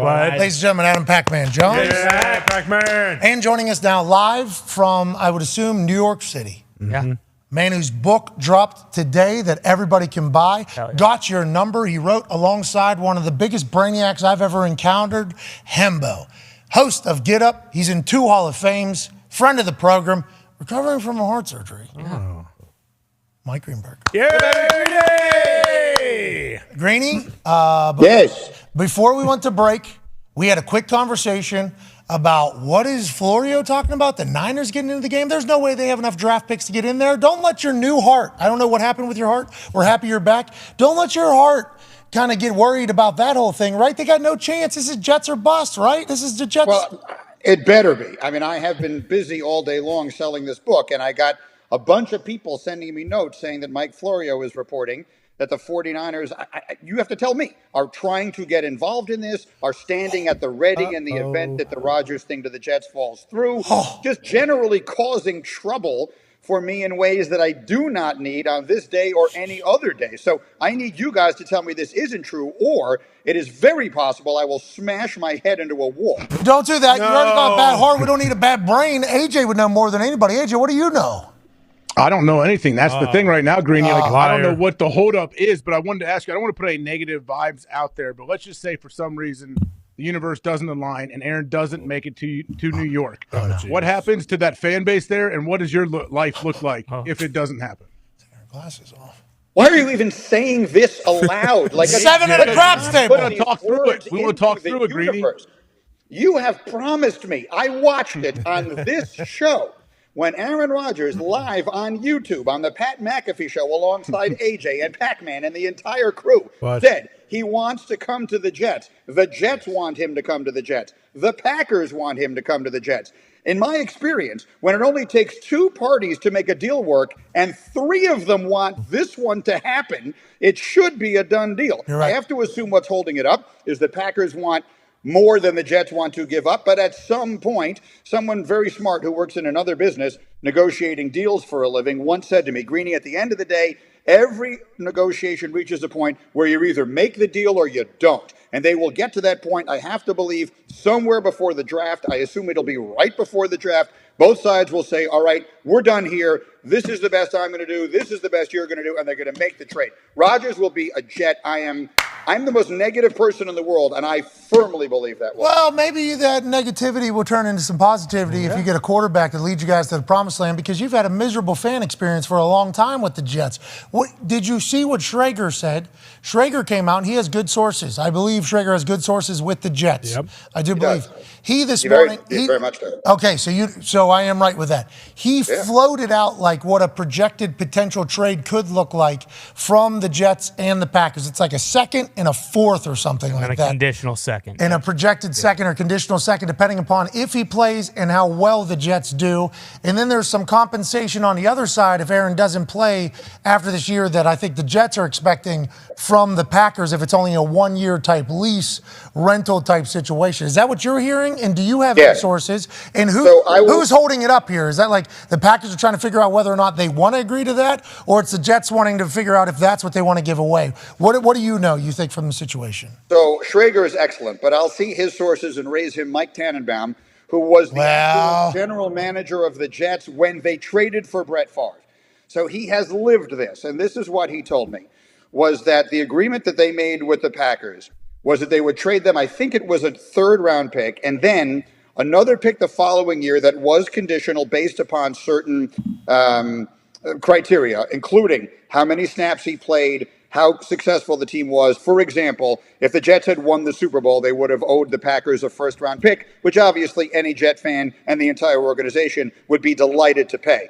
On the flip side, yes, because Aaron Rodgers said on your show that he was 90% retired before he went into the dark, everyone is approaching this as though it will likely be a one-year situation. So, yeah, if you're the Jets and you give up a lot and he retires after 1 year and you didn't win the Super Bowl, then maybe you want to get something back. So I think that makes a lot of sense. But what I think is holding it up now, to answer your other question, is the Jets have a first-round pick and they have 2 seconds. So if you're the Packers, there's no reason not to be trying to get as much of that as you possibly can. And the Jets are trying to give them as little of that as they possibly can. And eventually, both sides know where it will probably wind up, and that's where they will finish it. And just like you said, the professional negotiator says at the end of the day, it's just both sides conceding pretty much and saying, yep, we've made enough progress. Let's go ahead and do it. I think the Jets understand that they're in a good position because the worst thing that could happen is they stink. They've stunk forever. Yeah. So it's like what it is. And for the Packers, they got to get the money off their books. They got to get Aaron out of the locker room. If Jordan's going to be your starter, you don't want Aaron Rodgers in there as well. I mean, that is obviously not going to be the case. He's not going to be a backup quarterback. So both sides, I think, are going to make it happen. When will it happen is the massive question. Speaking of questions, are you okay, dude? What the fuck happened? We're watching Get Up. We're watching Get Up. You're there. Then all of a sudden you're not there. We're like, okay, Greeny has earned this. Probably just taking one of the weeks off. We would love to be able to potentially take the week that you took off. And it's like Greeny knows the game. This guy's been around so long. He knows when things are going to happen, when things aren't going to happen. Then we saw your wife tweet like he's recovering from heart surgery. We're like, God damn, did we almost lose Greeny? Like, we are very, very worried. We want to let you know here in Indy, and I assume in Ohio certainly for AJ, and I know Pac over there in Ohio as well. We are very worried that did we almost lose the Greeny? Did this come out of nowhere? What the hell happened? No, it was nothing like that. I was really touched with you guys reaching out to me, Pat, you in particular, and so many people who did. This was something that sounded a lot worse than it was. Okay. So I had a condition you've probably heard of, which is called atrial fibrillation. People call it AFib, and it's an arrhythmia. And some people have it and don't even know it. I had it and I knew it. When I would get it, I would literally just be sitting still and my heart rate would go up to like 160. And the usual course of, I've had it It started the year my father was dying, and it just sort of, I think, was brought on by stress. Whatever. So it started in 2015. And the usual course of that disease is that in the early stages, it is very controllable with medication, which it was for me. And then generally speaking, as time goes by, it becomes something that becomes a bigger problem and you have to be more aggressive in treating it. And that's what came. So there's a procedure called a cardiac ablation, which is a scary, freaking sounding term, but that's what it is. And while it is a fairly major procedure, it's very routine. It's very common. They do 100 of them a day in the hospital I was in. And so we timed it. The doctor was phenomenal. We timed it out so that I would not miss NFL free agency. I didn't miss Rodgers on McAfee. And now I will be back and healthy and able to travel in time for the NBA playoffs, which start next week, and then the NFL draft. So that is the window in which it fell. So, for a few days I was pretty out of it, but it was never scary. If this makes sense, it was serious, but it wasn't frightening. But I so appreciate all the nice notes that everybody sent me and everything like that. It made me feel extraordinarily good. A lot of hard stuff going around the world right now. People dying out of nowhere. So, obviously, I think a lot of us who are big fans, admirers, and obviously care about you were a little bit scared. Nice to hear that you knew what was coming, how it was going to go. Did your Apple Watch or something like that, did you have to wear one of those? Because my friend from West Virginia, Justin Williams, Whitey, you might know Whitey. Whitey had blonde hair. That's why he was called Whitey. Sure. Mm-hmm. Everybody needs to relax. What? Okay? Everybody needs to relax. He just, I think a couple years ago, had an Apple Watch on. Thing basically started turning red and was like, hey, you need to go to the hospital immediately. I think AFib happened. Then he had to have open heart surgery, almost died, I think, out of nowhere. Did you have to monitor it there ever since 2015? Was that something you had to do? I have a separate device because this was before the Apple Watch. And this is going to sound like a terrible thing to say, but I have these really nice watches that I prefer wearing. And so I said to the doctor, too hot. Hey, big spender. Pac-Man, you wearing an Apple Watch or you wearing a Rolex? You tell me right now. Well, I don't have my watch on right now, but I'm definitely wearing a Rolex. Well, and me too. Granny, I said to the doctor, is that necessary? And he said, no, there are other devices you can buy that will monitor that. But all kidding aside, and I shouldn't kid about this, anyone who might have this problem or might be worried they have this problem, yes, from what I'm told, the Apple Watch does an excellent job of telling you if you're in AFib, in particular because a lot of people don't feel it. I felt it. So when I had it, I knew it. So I didn't have that problem. A lot of people have AFib and don't even know it, and that can be really dangerous. You don't have a heart attack, but you become at a much higher risk of stroke. So that's the big concern with it, more than having a heart attack or anything like that. So it's not the most cheerful conversation, but I am well and I am good, and I will be on the road with the NBA next week, and I will be in Kansas City for the draft. And so I'm all good. And thank you very much for your This is good. And also, people are learning about something, Greeny. So it doesn't matter if it's positive or sad or whatever. This is a good story to be told so people can maybe look into themselves. I do like that at this stage of your life, 2 Hall of Fames, Mike and Mike's success. Yep. Obviously, businessman, doing everything he's done. Author. Yeah. Hey, we need to monitor your heart, Yeah. okay? Here's the thing that actually just does it. It's perfect. No. I own Rolex. Excuse me. Couple of them, I don't do a lot. I can't. Yeah, bingo. Hey, Yep. Doc, that sounds, I understand what you're trying to get at here, but my collection of fucking timepieces that I wear on my wrist, vast. Very impressive. I don't have time for the heart monitor, okay? Not happening. Okay, do we not have anything else? I respect that happened at some moment in your life. I do. Well, I definitely subscribe to the philosophy. It is more important to look good than to feel good. I've lived that way pretty much my entire life, and I don't see any reason to change in my old age. Well, I did see those shoes you have on every time I walk in to get up. Damn. This dude's swagged out of his mind. Oh, yeah. And then it goes right to perfect posture and reading. Boom. Perfect flow. Just dressed out of his mind. Let's talk about the book real quick before the boys have some questions for you. Congratulations. What number of book is this for you? This is, it's the 6th book I've had published, but it is the first one ever. Whoa. It's a new chapter for me, no pun intended, because I've never written a sports book. And what type of books you watch? What type of books you were writing there, Greeny? What's that? I've written 2 novels, a memoir, a children's book, and then Mike and I did a book many years ago for the 10th anniversary of Mike and Mike.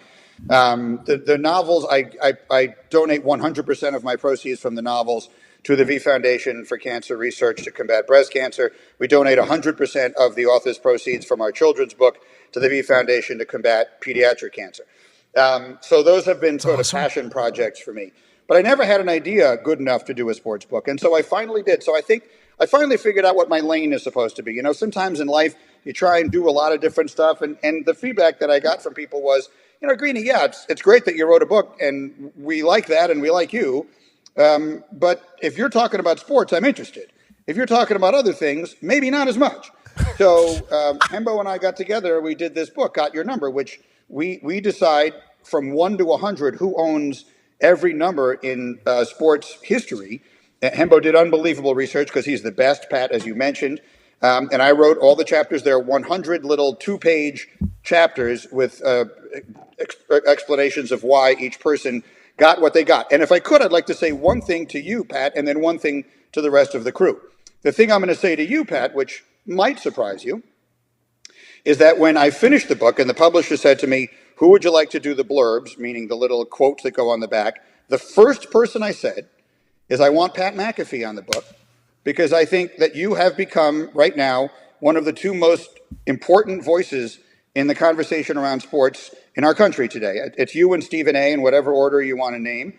And I feel good about that. I've mentioned many times that I've got like a lot of nieces and nephews in the business now, people who sort of came through my shows and I'd like to think may have picked up a thing or 2 along the way. And as I've told you, you're the most talented one I've got. So I wanted you on the book, and I am endlessly grateful that you agreed to do it. They got you on drugs after that heart surgery? I think it is true. I don't think anyone reaches more people and matters more on a daily basis in our industry at this point, with the possible exception of Stephen A., than you. The other thing I want to say, which is to the group, which will not surprise you at all, this is weird, is that I gave the publisher Pat McAfee, and then we sent it to the other 4 people, which is Amy Trask, Emmanuel Acho, Harlan Coben, who has only sold 85 million books in his life, and Seth Wickersham. And I sent Pat his way before any of the others. And he was by far the last one to get this done. By leaps and by bounds, and only got it done after I had to nudge him like 5 or 6 times. The publisher was ready to give up on him completely. Okay. So that is not a surprise. He was my first choice, and he was my last response. Well, I just want to let you know, I responded quickly, didn't I? And then I think I asked, like, hey, when's the deadline for this? And you told me, listen, you and I know each other very well at this point. I think you did give a wrong answer. He was like kind of a month and a half away. Oh, geez. I was like, all right, well, this one might as well go in the bin of let's talk about this later.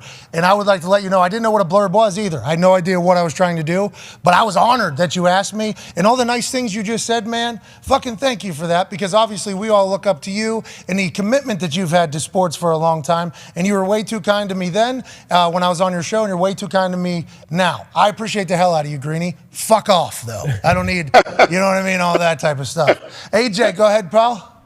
Greenie, what was the process like for all the books you've written? Is it the same the whole time? I know some people maybe that are athletes or whatever, they have a ghostwriter where they sit down and do an 8-hour interview and then someone writes a book for them. I assume you didn't take that path. Were you actually sitting there at the computer typing? Yes.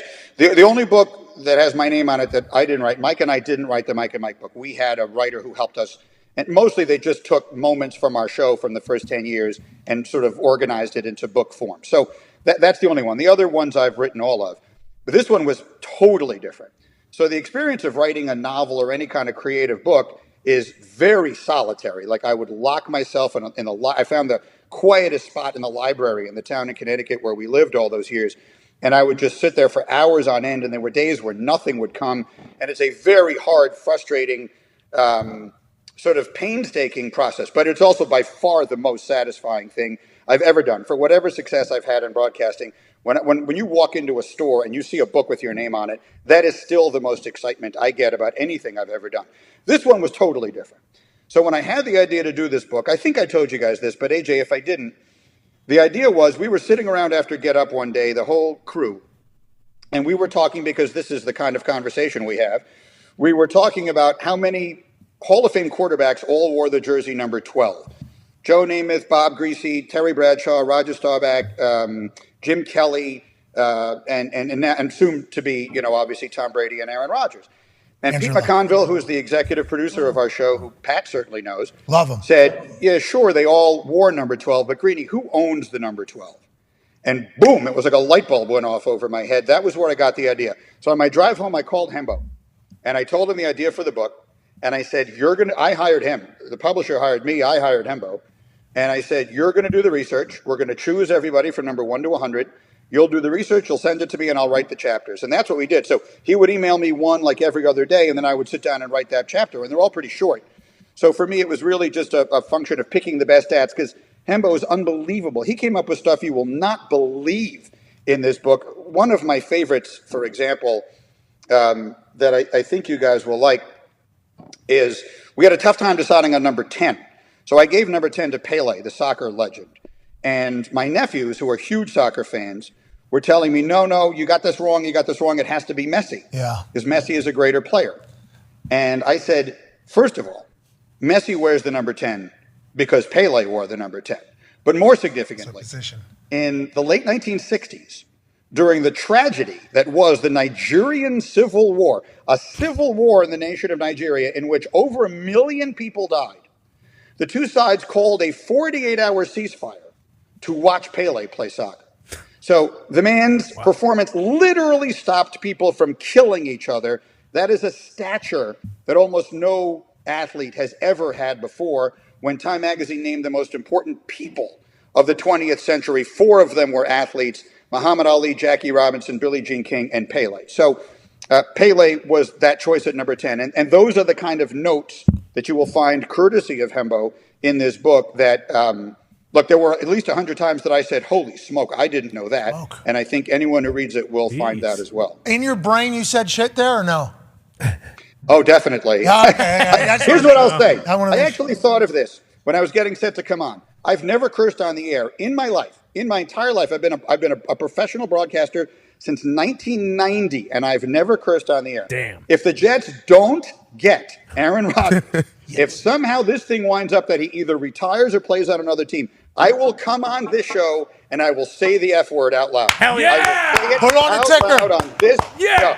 What if he goes to the Jets too? Fuck yeah! Can we get one of those? Something to think about. Then if he wins the Super Bowl, I'll do it. Okay, If he put it on wins a the ticker. Super Bowl, I will come on. In fact, if he gets to the Super Bowl, I will come on the day after the AFC Championship game when we have just beaten Cincinnati 27-26. And I will come on here and I will say, I'll hell with it. I'll say anything you want. We'll write the script. Okay, we'll write the script. We'll get to work. We'll get to work. We'll get Hembo as well, because we would like some deep analytics on the fuckery that is potentially coming into that script, like it's an impractical Joker's punishment at the end. We would love that. Hembo obviously is a weapon. My first time meeting him, he is a brainiac, and he has the ability to operate a computer and a search engine better than anybody I've ever seen. He's a valuable asset at ESPN. And I think the thing I'm most happy about is like how much you are saying, like, hey, Hembo's a big part of this, so hopefully Hembo's able to get his shine. The things this guy comes up with, because in those production meetings, Pat, how do you feel about this? And I'll say, like, I think this team has kind of been underwhelming. I mean, like, it hasn't been what we thought it was. And then, like, 25 minutes later, outside of the production meeting, Hembo come up to me and be like, hey, you said you're underwhelming, they're underwhelming or whatever? That's because they've scored the least amount of points they've scored in their franchise since, like, 1997 or something like that. And I'm like, oh. It's a good stat. Okay, am I allowed to say that? He's like, yeah, that's why So I'm telling you. That's what I'm here for. Yeah. And I'm like, he's like, do you want me to give you a note card or write that down? I'm like, no, I fucking got it. But then as soon as it would pop up on GitHub, I start dropping this thing, and all of a sudden everybody's like, oh, look at this fucking dipshit has a little depth to his conversation. Like Hembo helped me out a lot. So I'm happy he's a part of this and he's getting some shine, Greeny. Well, actually, it's even better than that. So let's say you and Dan Orlovsky, I'm just making up anyone, are on GitHub. And you're going to take opposing sides of the same argument, okay? So you've got yes and he's got no. Hembo will arm you with a stat that makes your case, and he'll arm him with a stat that makes his case. So he's ready for both sides of it. There's never an unfair fight. because Hembo doesn't take sides. He will give you stats to make both sides of an argument. Stats are on everybody's side somehow in all facets of life, not just sports. Isn't that wild, Greeny? You know a lot more than we do. Stats seem to be on everybody's team. It makes no sense. You can generally make numbers. You can frequently make numbers say almost anything you want. But that was really the beauty of the book, too, because numbers are so intrinsically important to sports. I mean, there's a point that I make at the beginning of it, and I haven't mentioned this on any shows yet. So let me just read you this really quickly, as I was trying to mention why I thought this was good. And I'm not going to say that right now. Get me Aaron, and then we'll talk about it. But for example, if I just threw out a bunch of these, how many points did Michael Jordan score? How many hits did Pete Rose have? How many touchdowns did Joe Montana throw? And finally, what uniforms number did they all wear? Raise your hand if the only one you can answer is what uniform numbers they wore. Yeah. Like uniform numbers, you don't know how many points Michael Jordan scored, but you knew he wore number 23. Yeah. You don't know how many touchdowns Joe Montana threw, but you know he wore number 16. You don't know how many hits Pete Rose had, but you know he wore number 14. So these numbers are so intrinsically important that as we went through it, I realized this was an even better idea than I thought it was. Good for you, Greeny. Yeah, hey, you found one, bro. Everything's been written about at this point. Yeah. I'm happy that you're the man that's taking on this particular challenge for society. Pac-Man has a question for you, Greeny. Greeny, I love the way you threw the Bengals in there, man. Yes, I love it. I don't think we'll lose that game, but I like the way you threw us in there. Hey, everybody's talking about OBJ and the Ravens thing right now. Like, I personally don't want to hear the shit about OBJ, anything that's got to do with him and the Ravens, because I'm ready for Lamar. Oh, when are we going to hear something about Lamar? So here's an idea we had today, Pac-Man. I'll give credit where it's due. This was Mike Tannenbaum's idea also. Always cooking. Here's what you tell me if the Indianapolis Colts. Todd McShay put out a mock draft today. And in that mock draft, he has the Colts trading up one spot from 4 to 3 to take Anthony Richardson, the quarterback from Florida.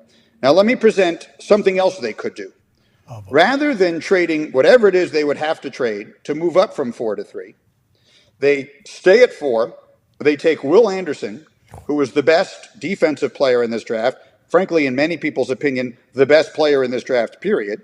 Wow. And then they go out and they get Lamar Jackson. You trade the following year's number 1 and a bunch of other stuff, whatever it is that it takes, and you get Lamar Jackson. If you come out of draft weekend with in the reverse order, with Lamar Jackson and Will Anderson, no team in history will have accomplished more in a 2-day span than you will have. You will transform your franchise instantly. The truth is, this is a team that has been trying to bring in a veteran quarterback for years. They just keep bringing in ones who are on the other side of 30. Frankly, on the other side of 35. Phillip Rivers and Matt Ryan and who else? Carson Wentz. We get it. We don't have a whole other disaster. So why not go out and get yourself Lamar Jackson and draft the best defensive player you've got? And you might be able to turn. Look, Lamar Jackson, the new coach is Shane Steichen, and you guys don't need me to tell you that he was at least partially the architect of an offense that incorporated the skill set of Jalen Hurts so well that Hurts went from being a question mark to being right now probably the best quarterback in the NFC. And so it would make total sense to take a player with a relatively similar skill set and let Steichen design an offense that suits him. So that made a lot of sense. It makes too much sense, Greeny. It makes too much sense. Well, why isn't it happening though? Like, everybody's saying this. Darius Butler was on in the first hour. Pac-Man's obviously said this. I think I've said this. I think everybody has said this. Is it all because the agent thing? And is this a punishment type situation with Lamar because he's not going about it in the modus operandi? Modus operandi. Is that why this is all kind of? No, I don't think it's any of that. I think that the owner of the team that you love more than any other said it out loud. He said the quiet part out loud. He did. Jim Irsay said, I don't believe in guaranteed contracts in the NFL. The NFL owners don't want a league in which the players have their contracts guaranteed because there, but for the grace of God, goes Kevin Durant and Kyrie Irving waking up in a bad mood one day, and all of a sudden the Brooklyn Nets going from being a championship contender to being a laughingstock and irrelevant in the blink of an eye. I am fully in favor of guaranteed contracts. I can't believe that we have a system in which you and I are going to make an agreement in which I am totally bound by the conditions and you can change your mind anytime you want. That doesn't make any sense to me. But It has been the business model of the NFL for 100 years. And if I were the guys who own the league, I wouldn't want that to change either. So the only thing more important to these guys than winning is making sure that they maintain the status quo of that. If Lamar Jackson dropped his demand or whatever term we're going to use for it to have a guaranteed contract that exceeds that of Deshaun Watson, I think he would have suitors knocking down his door. It only stands to reason that he would. He's infinitely better than the quarterbacks on almost every other team in the NFL. But these guys, and you know them, Pat, you guys, look, all of you guys played, Pat and AJ and Pac-Man, you guys know how important, what things are important to them. And I think this is something that's very important to them. And I am firmly of the opinion that's why it hasn't happened. I think so, too. And I'll be excited to get a full, clearer picture. I mean, Fowler, I think, reported that Lamar Jackson is not seeking fully guaranteed, but more than what Deshaun got or something. That was the most information we had gotten out of what potential Lamar is actually looking for, because the only time we've seen him reference how much money he wants is when Schefter came out and reported it was 133 with a injury clause up to potential, or no, virtually guarantee of this. He quote tweeted and said, I'm supposed to have an agent, but it's only $133 million. That's like the only time we ever really heard what he's looking for until Fowler said that.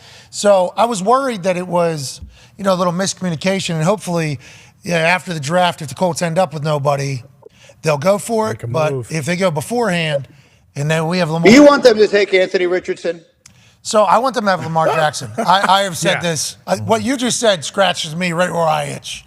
So, what Tannenbaum said there, and he said some alarming shit on your show, Tannenbaum.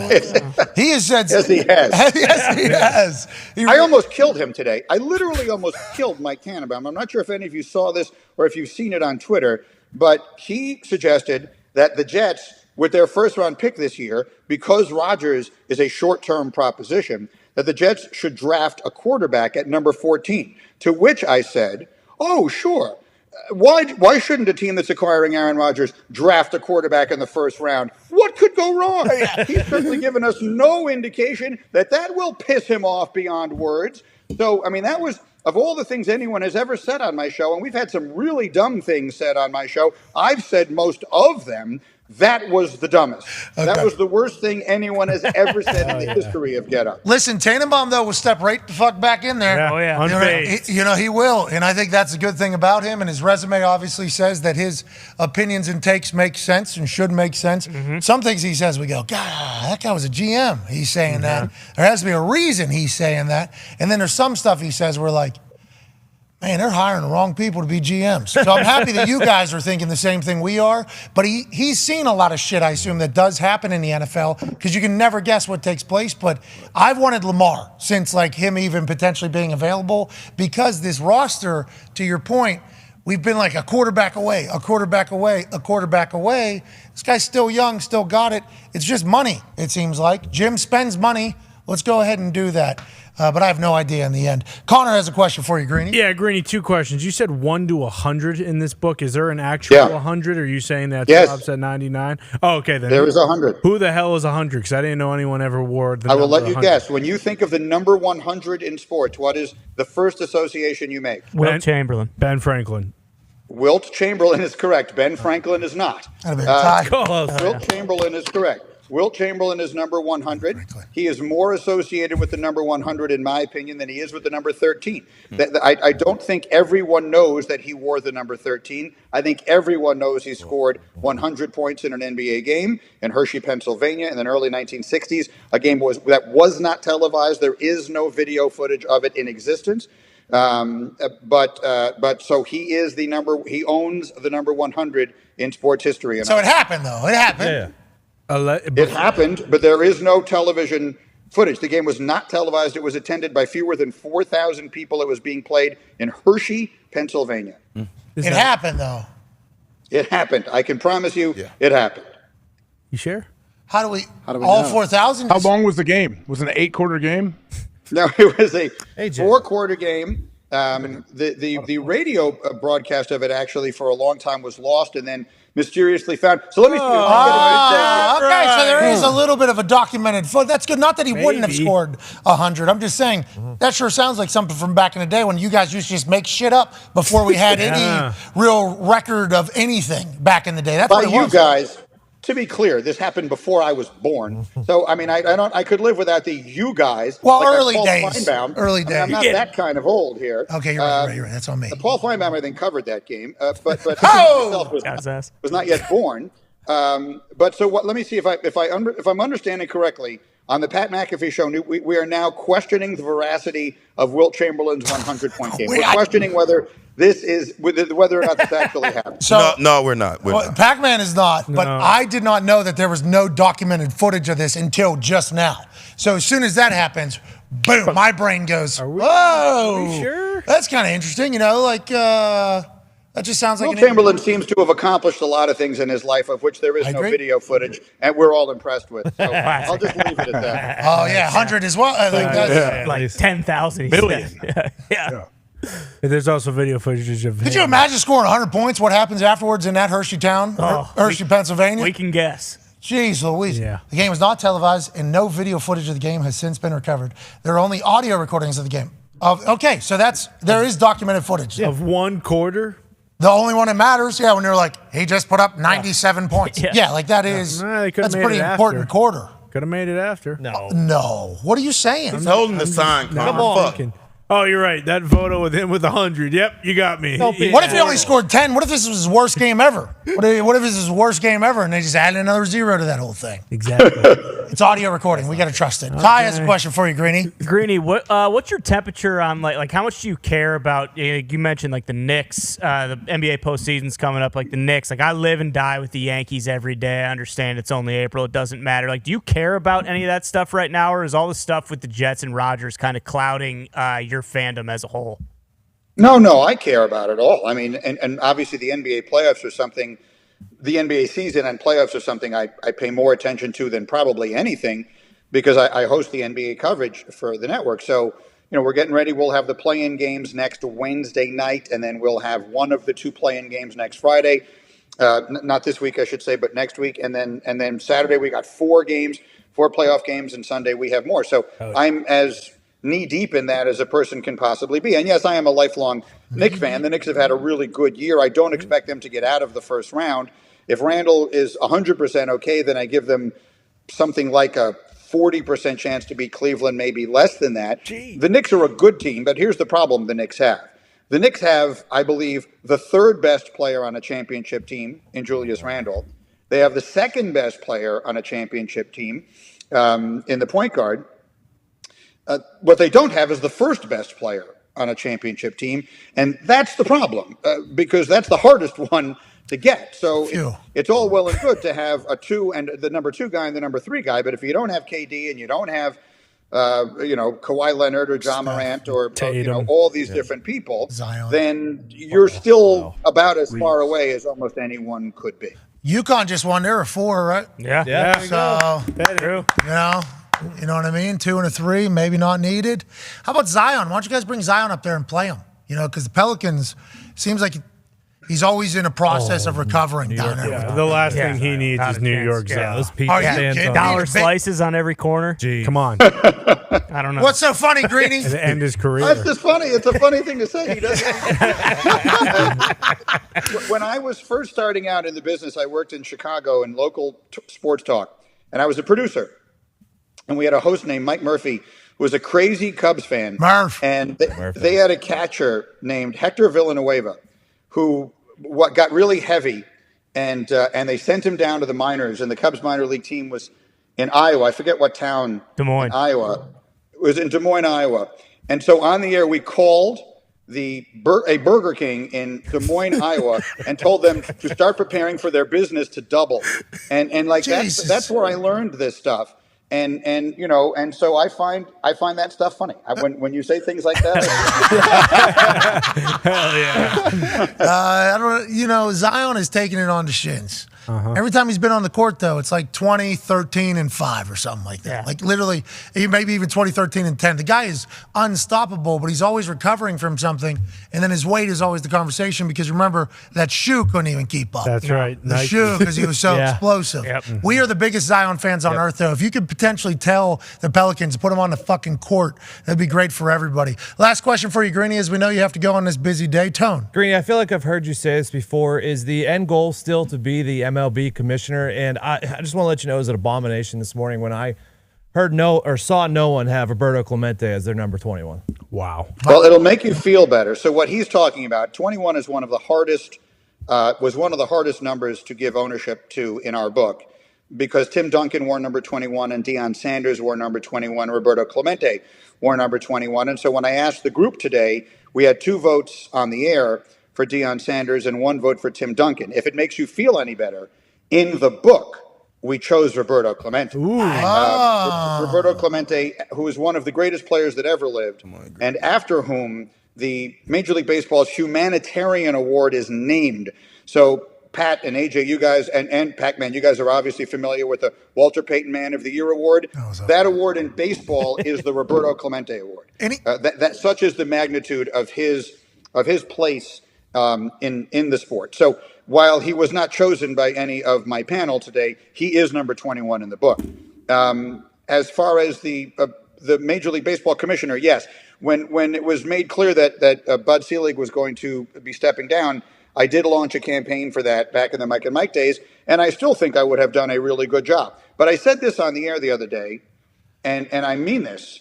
I don't know that I would have had the stones to do what Rob Manfred has done here with the pitch clock, because when you make a change of that magnitude, just being a talk show host, the blowback that I am witness to from these traditionalist fans is so overwhelming. I can't imagine what it must have been like for him. But it was obviously, and it has already been proven in less than a week, to obviously have been the right thing to do. And the only thing I will say about Manfred is, and look, I'm not his PR representative. I don't give a damn if you like him or you don't. But everyone is so quick to pile on him for anything he does that was wrong. Piece of metal. I don't hear anybody giving him credit for what was a gutsy freaking decision to put a pitch clock into a previously untimed sport. And it is a move that may legitimately save the sport. I don't mean that it was going to go away, but I think it will attract an entire generation of fans that otherwise would not have been interested. Shout out Rob Manfred. Way to go, Bob.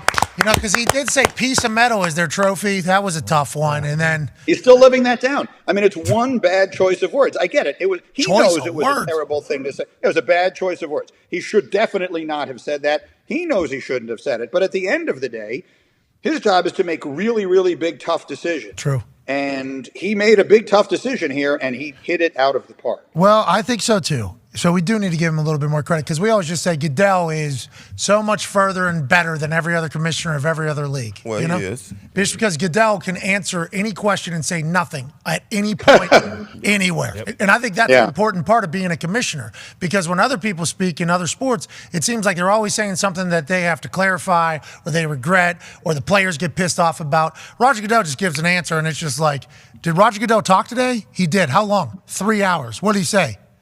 Well, nothing really. Yeah. Like, he is fantastic. He is good at that. He's incredible. I think that's a big part of being a commissioner. He's obviously got to take the shells for the ownership, and then he's got to put a good face, basically, for the league. When Manfred says it's a piece of metal, I mean, that's like... Come on. That shouldn't even be in there. That shouldn't even be in the brain, I think a lot of us think from the outside, casual fans. But making the change to the game that could potentially save it, good on you, Bob. Let's go, Bob. Good on you, Bob Manfred. Greeny, good luck with the book sales. Got Your Number is available now wherever books are sold. I assume it's going to do fantastic, just like you've done with your sports media run. We appreciate you, pal. Pat McAfee writes on the back. Oh, I'm not in. The way Mike Greenberg lays things out is nothing short of spectacular. He's already in a couple of halls of fame, and after this book, I'm assuming another is on the way. A fantastic book with fabulous information. So says Pat McAfee, sports analyst and retired ball kicker. Thank you very much, McAfee. Hell yeah. I made it on the back of a book. Woo! Yeah. I appreciate you, ladies and gentlemen, Mike Greenberg. Yay! He's the man. AJ. What's your favorite chapter? Me, The first couple was all I got to see. You know, they weren't exactly finished with the book, I don't think, whenever I was asked for the blurb. But I did say a couple times, like, what are you talking about? I got your number. He's like, well, we're telling stories of everybody that owns the numbers pretty much. We're working through it. We're almost finished with it. Would be honored if you were to say something about it. He said, I'll send you a couple so you can kind of get the hang of what it is and do this whole thing. He sent it over, and I said, cool, I'll do it. What do you need? He said, a blurb. I said, where's this going to be? Is this in like a marketing thing? He's like, no, it's in the book. It's on the book. I said, I'm published. That's what I said. I said, I'm published. He said, absolutely. I said, when do you need this by? He said, like a month and a half or something. I was 6 weeks. Okay, sweet. Yeah, I'm in. That's literally what I said. I'm in. And that thing just completely, I remember when it happened. I was driving. Too much time. 6 weeks, too much time, Bingo. right? If he told you like 5 days, then okay, I got it. Yeah, we got 6 things to figure out before tomorrow. We don't, I just learned of what a blurb is. I'm honored, but also that feels like that is tomorrow's conversation. Long way away. Not today. Yeah. So I kind of pieced it together. I did get a text from him that was like, hey, if you don't want to be a part of the book, it is completely fine. Like, just let me know. I'm like, whoa, Greeny, this is like a big time honor. I thought I already answered this question. He was like, yeah, did you get the chapter sent over? I was like, yeah. He was like, need it by like tomorrow or something. I'm like, are we already 6 weeks into this whole thing? Wow, time flies, Greeny. I got you tonight. He said, do you want us just to send you one? And then you can kind of, I'm like, no, Greeny. I got it. I'm going to be published. So I appreciate him having me in there. That was very nice. He said a lot of very nice things. Yeah, did you make sure that 87 was Crosby? Or Well, that's what I was going to ask him, but he's got to go. He's got something at 3 o'clock. Okay. So. Jordan has to be 23, right? Yeah. Yes. Yeah, for sure. Not even a question. 12 is the interesting one. I mean, they probably gave it to Brady, but there are so many 12s. Probably Brady. Yeah, Andrew Luck. I mean, they're going back watching people and thinking about players that we wouldn't even think about. Yeah, exactly. The Pele story is pretty crazy. That's nuts. This guy actually stopped people from killing each other. Yeah. How many other stories in there are like that we have no idea that could potentially make our show better? We'll find out. Got your number available now. I'm going to order it after the show. That actually sounds very interesting. So no boxers. I'm excited to read that. Huh? Probably no boxers. They don't have numbers. No, Tyson probably. Record, though. Records. 49 could be like Rocky Oh, Marciano. yeah. Floyd, what's Floyd? 50 what? No. Floyd's undefeated, so he's got to be that, right? Yeah, he might be that number. 51. I think they're kind of tying him in that the 100 for Wilt. Yeah, which I didn't understand. I heard it happened. I knew it happened. I've heard details of what Wilt did, off the court. How many shots did he take? Like, there's no 50. 3-point line, obviously. We know he's a big guy. Like, it would be hard to score 100 points on air. 50 shots. Yeah, there's no 3-second violation back then, so you could just go and camp in the paint. And he was like 6 inches taller than everyone else. So he was incredibly At efficient. least. I guess I'm not the only one, though, that was the first time I heard there's no footage of this. And in 2023, there's no footage of anything. It's hard not to just be like, oh, the tooth fairy came. Got it. You know what I mean? I believe it. Yeah, absolutely. The tooth was there. It's gone. Now there's money there. All right, we got it. Proof. But Do you believe his other numbers more than you do the 100? that's going to be tough, too. Like, I don't know how his dick would operate. Self-proclaimed, though. Some of them they got film he for said it. it, right? He's got Some film of them they have film from, right? for The off the ladies? court stuff. Any records that he has? Sex tapes? For which I one? assume there's a couple. Here or there. But the amount of work, like who had enough, he had more hours. Maybe he flew from the East Coast to the West Coast to gain like an hour Oh, yeah. every single day. Yep. So then at night, he would fly back to the East Coast and then fly back again. So every other day was like a leap year. He got an extra hour or two in his time because I don't know how he had enough time and how he would have been able to accomplish all those things. But it sounds like Wilt was an absolute dog. I believe he scored 100. Too many people would have to, be lying to do it. But no document of it until the audio records came out would have been tough for me to believe, I think, early. He was hot for the free throw line. Yeah, he was. Yeah, he was very efficient that day. I mean, Ted Luckenbill should have been put in the game. But 63 field goal attempts. Nobody else shot that motherfucker. No. Jeez. Paul Arzen. Yeah. Al Addle's actually, perfect from the field. yeah, Adams was his layups were like Zenonis. Oh, yeah. Buck Very close. just couldn't catch a basket, could he? He missed 2 free throws as well. Well, think about Guy Rodgers. Think about Wilt Chamberlain looking at Guy saying, hey, Guy, stop fucking shooting. Pass me the fucking ball, guy. 1 of 4? Okay, how many times, pal? Ed Conlon. How pissed is Al Adels? Because he probably had, 30 assists, but they didn't have assists recorded back then. He would have broke the record in the game. How many assists did Wilt have? I mean, look at 300, I think? I don't know. How many shots were taken? totals. 63, 115 shots. You only have 9 guys on the squad. 63 makes. So 40 something. Yeah, so he Was it a close game? Was it 169 to 147 was high scoring. Wilt attempted 32 free throws. Fucking 28 to 32, not bad. That's a lot of mental toughness. I mean, who's the other center? Oh, yeah, Bob Richie Guerin, Daryl 39. Imhoff was fucking done with it. He must have had 15 fouls that game. Did anyone Cleveland play Buckner, defense? 33 off the bench. Yeah. Holy He never came out the game this game. Who, Cleveland? No. Wilt? He never came. Cleveland he hadn't played the probably whole didn't. game. I don't think Cleveland did either. He was What did the 16. defense look like? Well, you can imagine. 147 to 169. Total of 7 rebounds this game. Richie Guerin is actually a Stanley Cup champion, Bill Guerin's father. Is that right? A lot of people know Billy Guerin. Oh, He has Willie a number. Guerin. Billy G. Great penguin. All right, so he did it. Congrats. Oh, yeah, that sold me. AJ, you think it happened? I do think it happened. I really do. Why would they lie? You guys think the Declaration of Independence happened? Yeah, no, it definitely happened just because You can go look at it. Okay, there's no footage of that either. There's a written document, Tony. Okay, there's a written document of that stat sheet somewhere. That was tight, but I don't know. I saw that, I if we believe. saw the handwritten Yeah. from the day I believe it. with a photo of the hand, like catfish situation, I think we would be more likely to believe. But I would just want to believe it because I want to believe it. Defense back then was such a joke. We and he believe was he the Sometimes only you just want to 7-footer? believe, Yeah. I would like to believe so that I believe that he did it. Hell yeah. Pac, you believe? I believe. Tone? 100%. Ty? Hell yeah. Connor? Ask someone in the back. AJ? Yeah, I'm not 100%, but I believe. So you don't. So you kind of just rode the fence. 85% chance it happened. Okay, I think that's not a bad. That's not enough. That means he don't believe. 85 is certainly 15% is a lot of doubt. I'm saying, okay, That's a what lot could of have doubt. happened?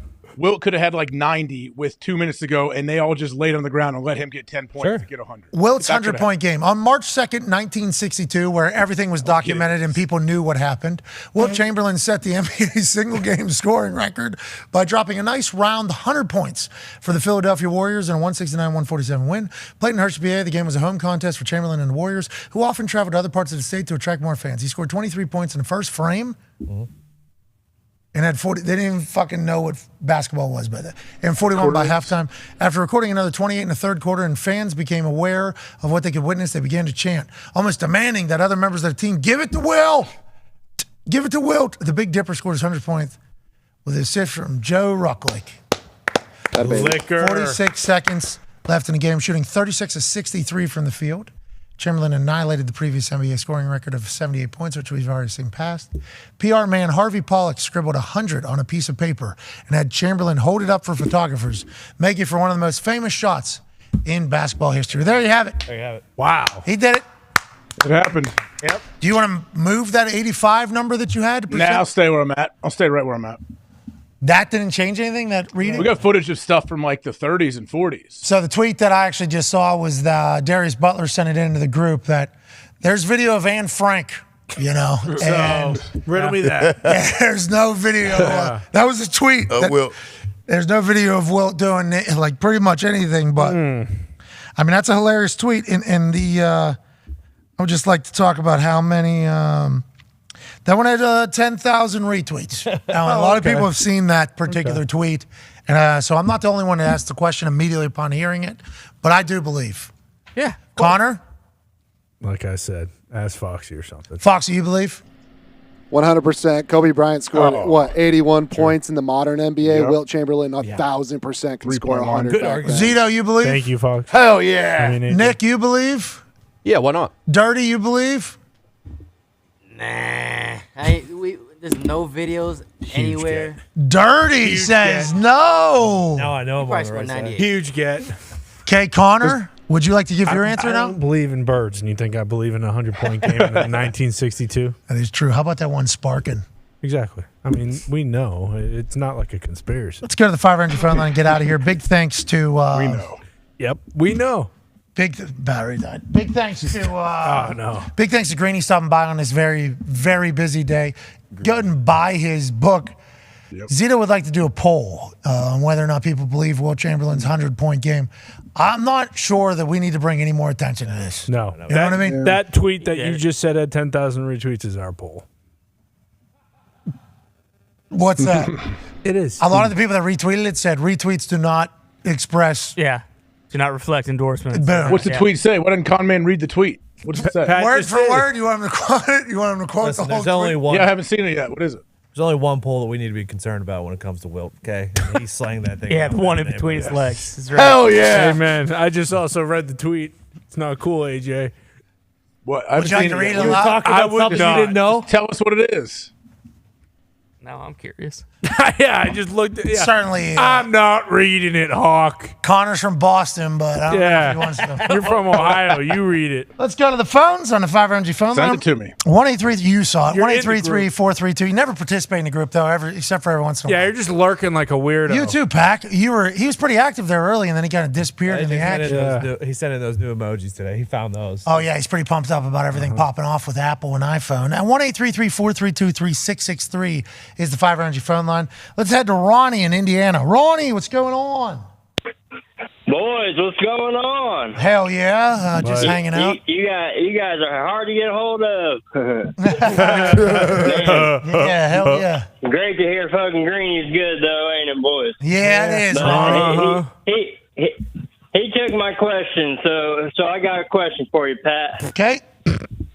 What's more exhilarating, jumping off the top rope at WrestleMania or laying somebody out at the 50-yard line? That'd have been Ronnie. Well, I think tackling Pac-Man Jones probably the most. That's at the top? That's the top of Okay. anything I've ever done. That's a big moment. Obviously, you feel incredibly proud of yourself whenever somebody Sure. as elusive as Pac-Man is within your raw vice and you're just going to toss him around. You know, welcome to the program, Yep. Pac-Man. That's a big deal. WrestleMania is bananas. Yeah. I will Yeah. say. We were in a bus with no people, and then jacket overhead, walk through stadium. For 10 hours. Then bang right into a room, and then straight to a stage. 80,497 people. Like we go from bus jail cell, Least stimulated. none at all, Nothing. straight to bang 80,000 plus people, and you're about to go out and do your thing. I mean, it is that is an awesome feeling. The WWE has something that nobody else has. And I'll say that's pretty exhilarating. Big time tackle, though, is pretty sweet. Oh, yeah. That was awesome. But also, if I tackle somebody, that means like my numbers and stats are fucked. I ruined the defense. Yeah. You know, if it's getting to me, that's not good. Job not well done. So I would say WWE feels like the most exhilarating, awesome. Well, in the grand scheme of things, too, like if that's just like a regular season game, you're getting the tackle in, like it's still awesome. But like WrestleMania is the Super Bowl, you know? Like how many people are also watching that on TV and stuff? Like it's 80,000 plus in the stands is one thing. Like there are so many fucking people watching it at home, too. So I you would know? want to win a Super Bowl, obviously. More like that's a big goal that never happened, you know. 35? How long can he kick a ball for? You know, maybe Maybe the Jets. maybe give like you a call. 41, 42 years old. I stay in shape. You know, have some friends around there. I'm bombing balls. Maybe steal one at the end. I'll not have to do any training camp or anything. You know what I mean? You almost did, too. Yeah, when I was a rookie, you almost stole No, one. I Oh, mean- last year. I mean, yeah, a couple of years ago. The Bucks. Did you hear about this? No. I was too good with my COVID protocols that I didn't have the antibodies. If I would have had the antibodies, which means I would have already got COVID, I would have probably signed with the team that would go on and win a Super Bowl. And I wouldn't have had to do anything because They both cleared protocol. they both cleared the protocol by the game on Sunday. So kicker, punter out on like Monday, Tuesday, failed COVID test. Need to get both in. Only way to get one position in is if you're in a hotel or you have the antibodies. Had tests for the antibodies, didn't have them. Too good at COVID protocols. Sorry. Stayed too separated, didn't make eye contact when COVID was hopping through eyeballs. So it's a vastly different experience, but the WrestleMania shit is bananas. Yeah. Absolutely bananas. Let's go to Nick in Frankton, Texas. Nick, what's going on, pal? Not much, Pat. How are you doing? Well, my question is for Pac-Man. I was wondering if you've ever seen the Tom Segura clip about you, and is it true? It's definitely not true. I have seen the clip. It's a dope ass clip. I've not seen it. Oh, it's funny. awesome. Funny as hell. Tom Segura? Yeah. Yeah, Tom Segura is his fucking net- hilarious. his It's a Netflix great special, right? story. Yeah, it's in his Netflix, special. Yeah.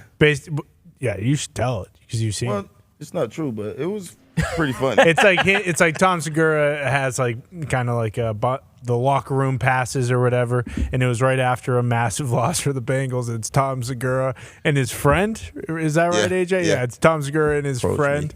And like his friend wanted to meet Pac-Man or something, or wanted an autograph from him. And Pac-Man's walking through the tunnel, very pissed off. And Tom Segura's friend's like, "Hey, Pac-Man, like great game. Can you sign like this shirt for me?" And Pac-Man allegedly said, "Thanks, motherfucker," and then kept walking. Okay, could happen. Yeah, could see No, it happening. that is not what happened. I Yeah, said, it's a lot thanks, longer motherfucker. And then he's like, "My dad love you." I said, "He fucking do." Then I end up signing something. Did you? Okay. Nice. All right, here we go. It was pretty fun.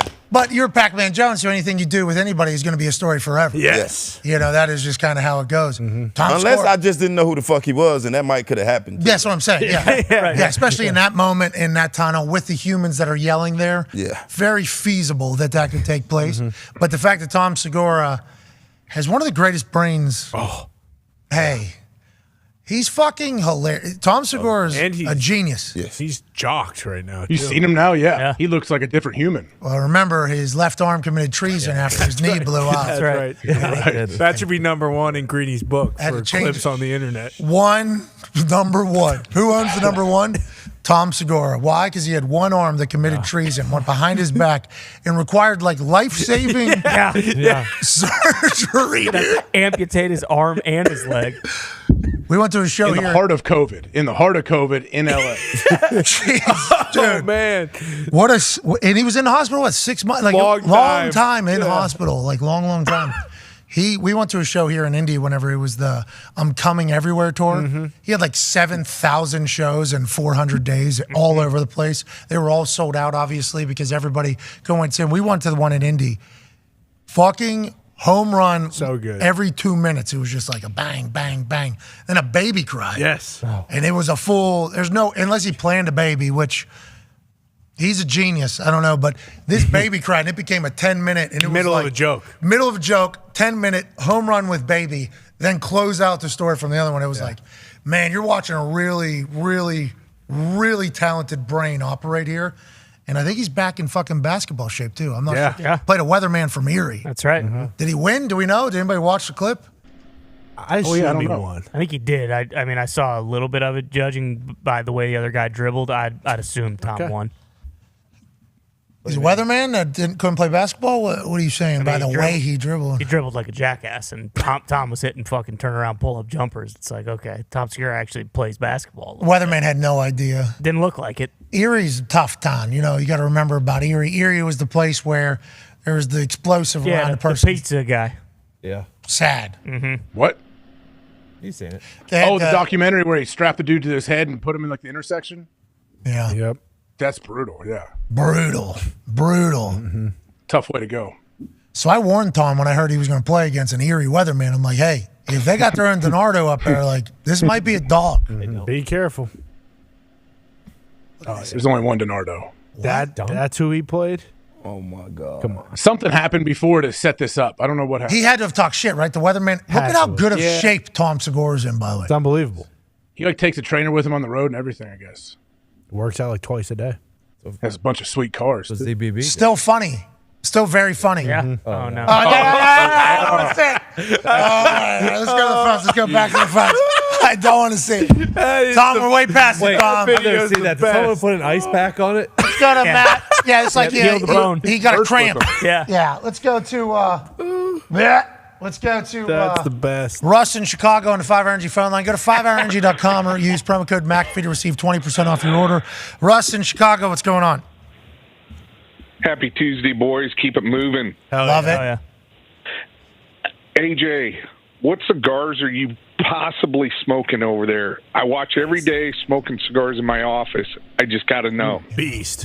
What do you do for a living, real quick, Russ? Where are you? We got a little landscape company over here in Chicago. Oh, in Chicago. You guys out and about? Your offices are outside, or do you have one of those filter fan things? we got many filter fan things. All right, thank you, Russ.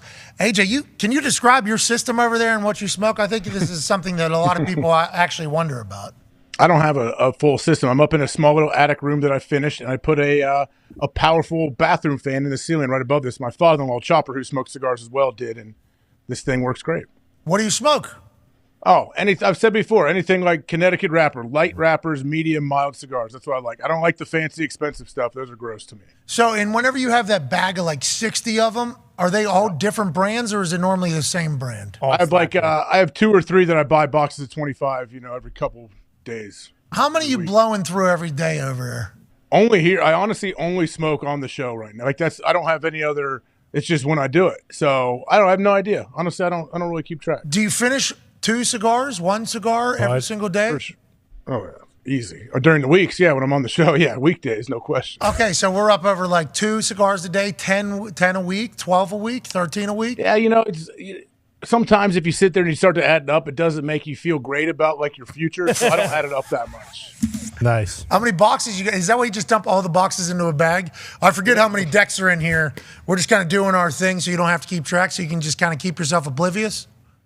No, I pay attention to it, but I definitely pay attention if I need them or not. And I go, like, we went down to Mexico or whatever. I didn't take any with me. I didn't have any for 4 or 5 days. Like, I don't need to. I don't smoke on the weekends usually. Just now that the weather's getting better, I will, because I'll be able to get outside with Chopper and different people. But I don't have to. But on the show, I feel like keeps me alive, keeps me alert, keeps me engaged.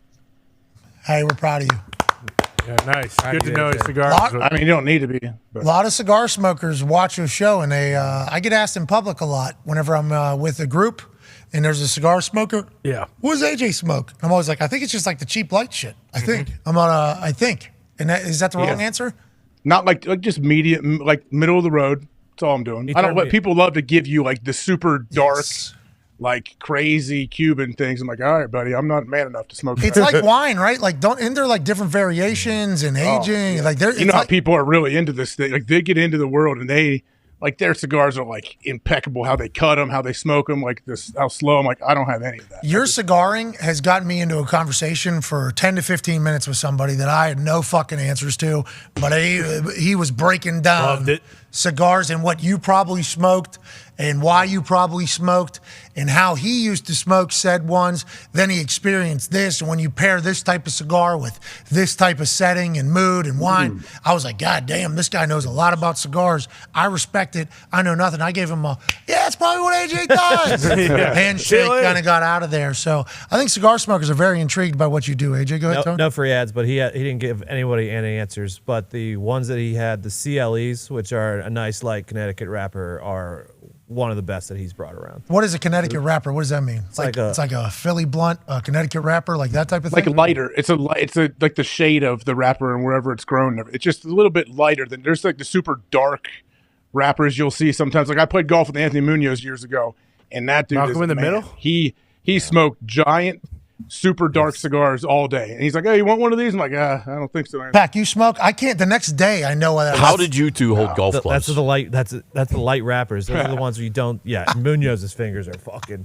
The next day, those CLE wrappers, you don't taste like someone shit in your mouth all night. Are you a cigar smoker? It depends on the occasion, but it's funny. AJ, I got a whole fucking box of cigars someone sent to me to give to you. By the way, that's happened. Nice.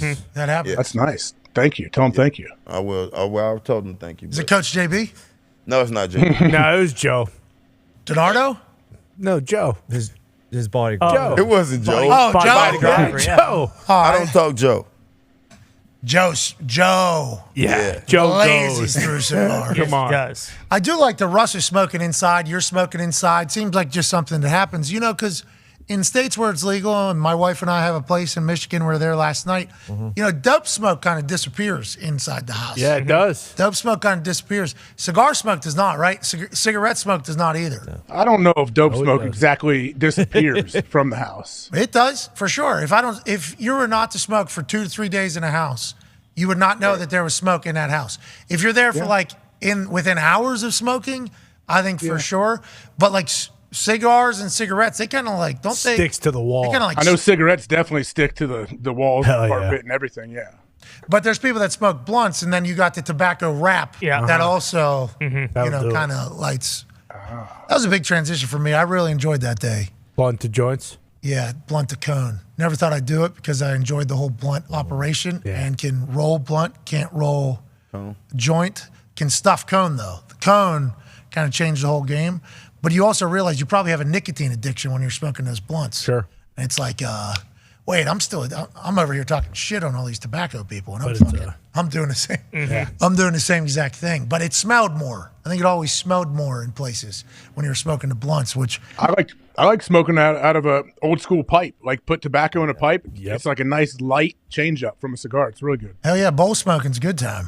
Bowl smoking's a great time. I love it too, but not with the tobacco. So no, yeah, we put CBD. We bowl smoke too, AJ. Well, I mean, Pac-Man might have to stop because if he keeps going, we're going to have to tie Cinderbox to his feet again. Yeah, a little bit earlier, he came from Michigan, had a driver to drive him down here for the beginning of the show. And thanks, Joe. Pac was hanging out with that goddamn buffalo. Pac was riding that buffalo up there for the first 10, 15, 20 minutes or whatever. Hey, great to see you back down here. Yeah, good to see you, Finally back on Earth. That guy's up there. You should have seen him up on top of that. He was on top of that buffalo. Crazy. You know what I mean? So, think about that. Down, please let me down. All right, let's go to the. You're going to come back. You're going to come back. Let's go to the phones. Last phone call here on the 5 Energy phone line for this glorious Tuesday, April 4th. Congrats, Connecticut National Champions. Way to go, UConn. Let's go to Brandon in Fort Wayne on the 5 Energy phone line. What's going on, Brandon? Let's go. How you doing, boys? Keep it moving. Hell yeah. Two things. First one, D-Butt, thank you for the free cash last night. Go UConn. Super boost hit for D-Butt. Money line at UConn. Hell yeah. Number two, East Coast story here. This one's for that Mark Boston Connor. That was coming. Oh, no. Did you hear this shit? They're shopping Mac Jones already. Is this smoke or is this real? And do the Patriots, are they fucking dead? Okay, Brandon has a question for Mark Boston Connor about the Patriots and the report earlier that Mac Jones is on the trading block with Bill Belichick because he pissed him off last year when he was asking outside sources for information about the offense they were running in the building. Bill Belichick didn't like it. What are your thoughts on that entire report, and what does this mean for the future of the Patriots, Connor? Whether he was shopping him or not, who knows? But if you don't play well, Bill Belichick's going to shop you. It doesn't really matter. It's a what have you done for me lately relationship with Bill. I like Mac. We'll see what happens. This is the prove it year. They went out, got weapons, got an OC.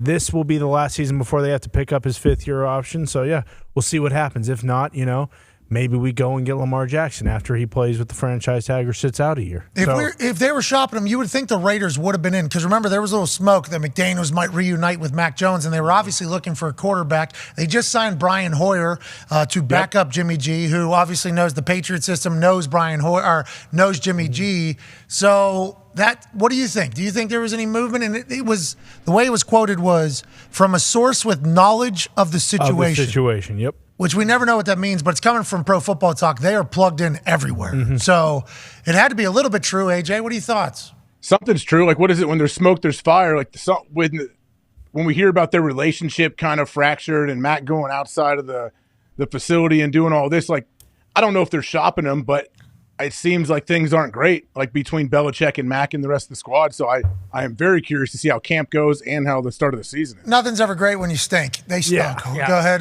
Tone. I feel bad for Mac. I mean, he had a really good rookie season, Pro Bowler, fucking gritting in the end zone. And then he had some guy who's never coached offense before as his OC, and now we're judging him. Orlovsky told us. Biggest worry going into last year. Yeah, look what Robert Kraft said at the league meetings last week to reporters. This is from Pro Football Talk. I'm a big fan of Matt, Kraft told reporters. He came to us as a rookie. He quarterbacked in his rookie season and did a very fine job, I thought. He made the playoffs. I think we experimented with some things last year that frankly didn't work when it came to him, in my opinion. Yeah. So Bill Belichick going, we got to get rid of Matt. And Kraft going, you guys fucking put Matt Patricia's what are we? Exactly. Bill, What are we doing here? Yeah. Bill, come on. He quarterbacked great his rookie year, right? What a way to describe it. He quarterbacked great his rookie year, didn't he? Gonna win Rookie of the Year. And then Jamar Chase finished with like the last 5 games with 6 touchdowns and 800 yards. I love that the Patriots are still spinning a little drama. This is not the normal Patriots, is it? Or is their dynasty completely dead and gone? Is Bill Belichick going to ride off into the sunset? Maybe beating Shula's win record, but never winning the big one again. Wow. Are we going to do this every offseason? We've done it for 15 years. Yeah. Yeah. Hey, That's my point. Pat, do you think does Bill have the power like he does with the players? Does he call Kraft in his office and show him this quote? Like, hey, we don't give anything to the media. You remember? Like what you just especially disagreeing with me. What is this? And then Bill goes, remember that report where you said I got to go deal with the biggest asshole on earth, Bill Belichick? I let that one slide, didn't I? I let that one just slide. I didn't say anything. Yeah. Now you got this thing experimenting. I didn't experiment. It's football. Okay. Pipe down, Kraft. Yeah. I do wonder what that relationship is like between the two. Fascinating. Two very heady, right? I mean, those are two. They've But gone Kraft along. is very publicly though. Kraft is always like puts it on. Hey, wait, that's not my decision. That's Coach Belichick. He makes those decisions. Like he does that publicly a lot. You assume it's like Brady's, where like everybody will write what they want, but no one will ever know the relationship except for those two. And it's the same thing with Tom Brady. Like yeah, but everyone, we'll see a doc at some point. Yeah, hopefully. I mean, because there's already been so many. Or Bill will come out in press conferences this year and start talking like, remember when Bob Kraft was getting jerked off? And Yeah. Jesus. Remember Florida? Allegedly. That's what he'll say. Allegedly, excuse me. I'm sorry. Well, you better. Yeah. Well, that's we may find out. Well, we did find out. You got to say allegedly. Yeah, I don't know about the other stuff. You definitely got to say the other stuff. We've learned that out in the core law, now federal core law. That's right. Hey, he came through all right. He's just fine, actually, unscathed. Oh, he came. Allegedly. Allegedly. And that's how we'll end today. Pac-Man, you want to do any sort of contest to maybe give away some money to the fine people that are watching at home? Yeah. Let's do it. What do you want to do, Pac? Drain some putts. I'm make a shot from the stage. It's easy. Oh, Connor did drain a shot from the stage just yesterday. Pac, I'm not sure you If have. can do it, I can fucking do it. There you Okay, go. we got some basketball shots from the stage. You got We're one extra, but basically an equivalent to a half-court shot in the NBA. Remember, these are NBA threes that are here at the Thunderdome. We're not preparing to play college basketball. No.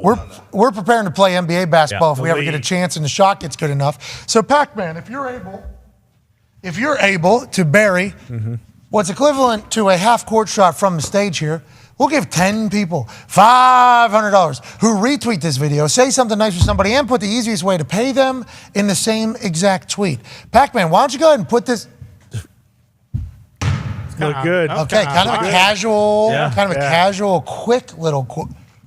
Oh, my God. Oh, boy, that one was bad.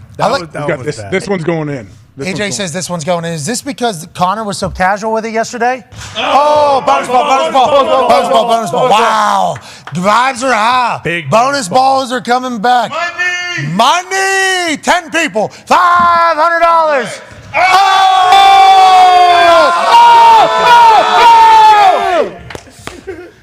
I said that ball was going in. Okay, bonus ball was great vibe. Yeah. Since Pac-Man made that 10 people $500 to retweet this video, say something nice to somebody, and put the most efficient way to pay them virtually in the same tweet so that we can pay you quickly and efficiently. Cash App has been a little bit slow uploading all the money. We do not know why, but if you're PayPal or Venmo or Zelle, whatever it is, put that in there. We appreciate you all so much. Pac-Man, incredible day today. Boy, Pac-Man.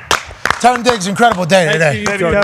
Ty Schmidt, incredible day today. Thank you, Pat. Hey, AJ Hawk had a baby today. Daniel Jeremiah stopped by. He was fantastic. Darius Butler was great. Mike Greenberg was great. And Boston Connor has something to say about Dinger Tuesday with FanDuel right before we get out of here. Hell yeah, it's the first Dinger Tuesday today of the MLB season on FanDuel. Place a pre-live straight $25 bet to hit a home run wager on any MLB game. Don't know why you would put Bruce. This is what I'm saying. Here we go. Why, Bruce? Let me just riddle me this. Bruce won $10K last night. Yeah, he did. Unbelievable. Maybe that's why. The date's throwing you off. Why? Yeah. Any April 4th MLB Yeah, but you didn't game. put April 4th. 4/4. What does that mean? Why? That means April 4th. Maybe it's 4 out of 4. Yeah, it does technically, but there's so many different that you could just write April 4th. You know, I read this word for word, and then you just throw in a 4/4 like I'm some fucking asshole. 4/4. Well, you could have gone with the 4/4 MLB game. You could have just 4 went with out that. of 4 MLB game. I would have Any said that. 4/4. Then I'm a dipshit too. Yeah, it is kind of If like I a say 4/4. Yeah. Yeah, because it's like a shot. 4 Exactly. 1-4, like 1 of 4. 4 out of 4. 4 of 4. On it. See, if Oh, I that said is a lot. on Yeah. any 4 out of 4 MLB game, I'm an asshole. Now, to be clear, could have read it before reading it live. No. Could have. Okay. Nope. Okay. All right, I guess not. Dinger I Tuesday. guess you're right. Go bet on home runs on FanDuel. Dinger Tuesday. It's awesome. That was good. I'm happy you and Bruce kind of set your swords down. Max bet $25. We have an update on the poll. 66% of the chat in YouTube says that Wilt Chamberlain did score 100 points. Yep. We're on the right side. Hell yeah. Happy to hear that. Connor, Dirty, AJ, kind of scumbags. We'll let you deal with that tomorrow. Yep. Everybody have a fantastic afternoon. We'll be back with a big one tomorrow. You all are the nicest people on earth. We appreciate the hell out of you. We're going to Chef Bo's. Goodbye.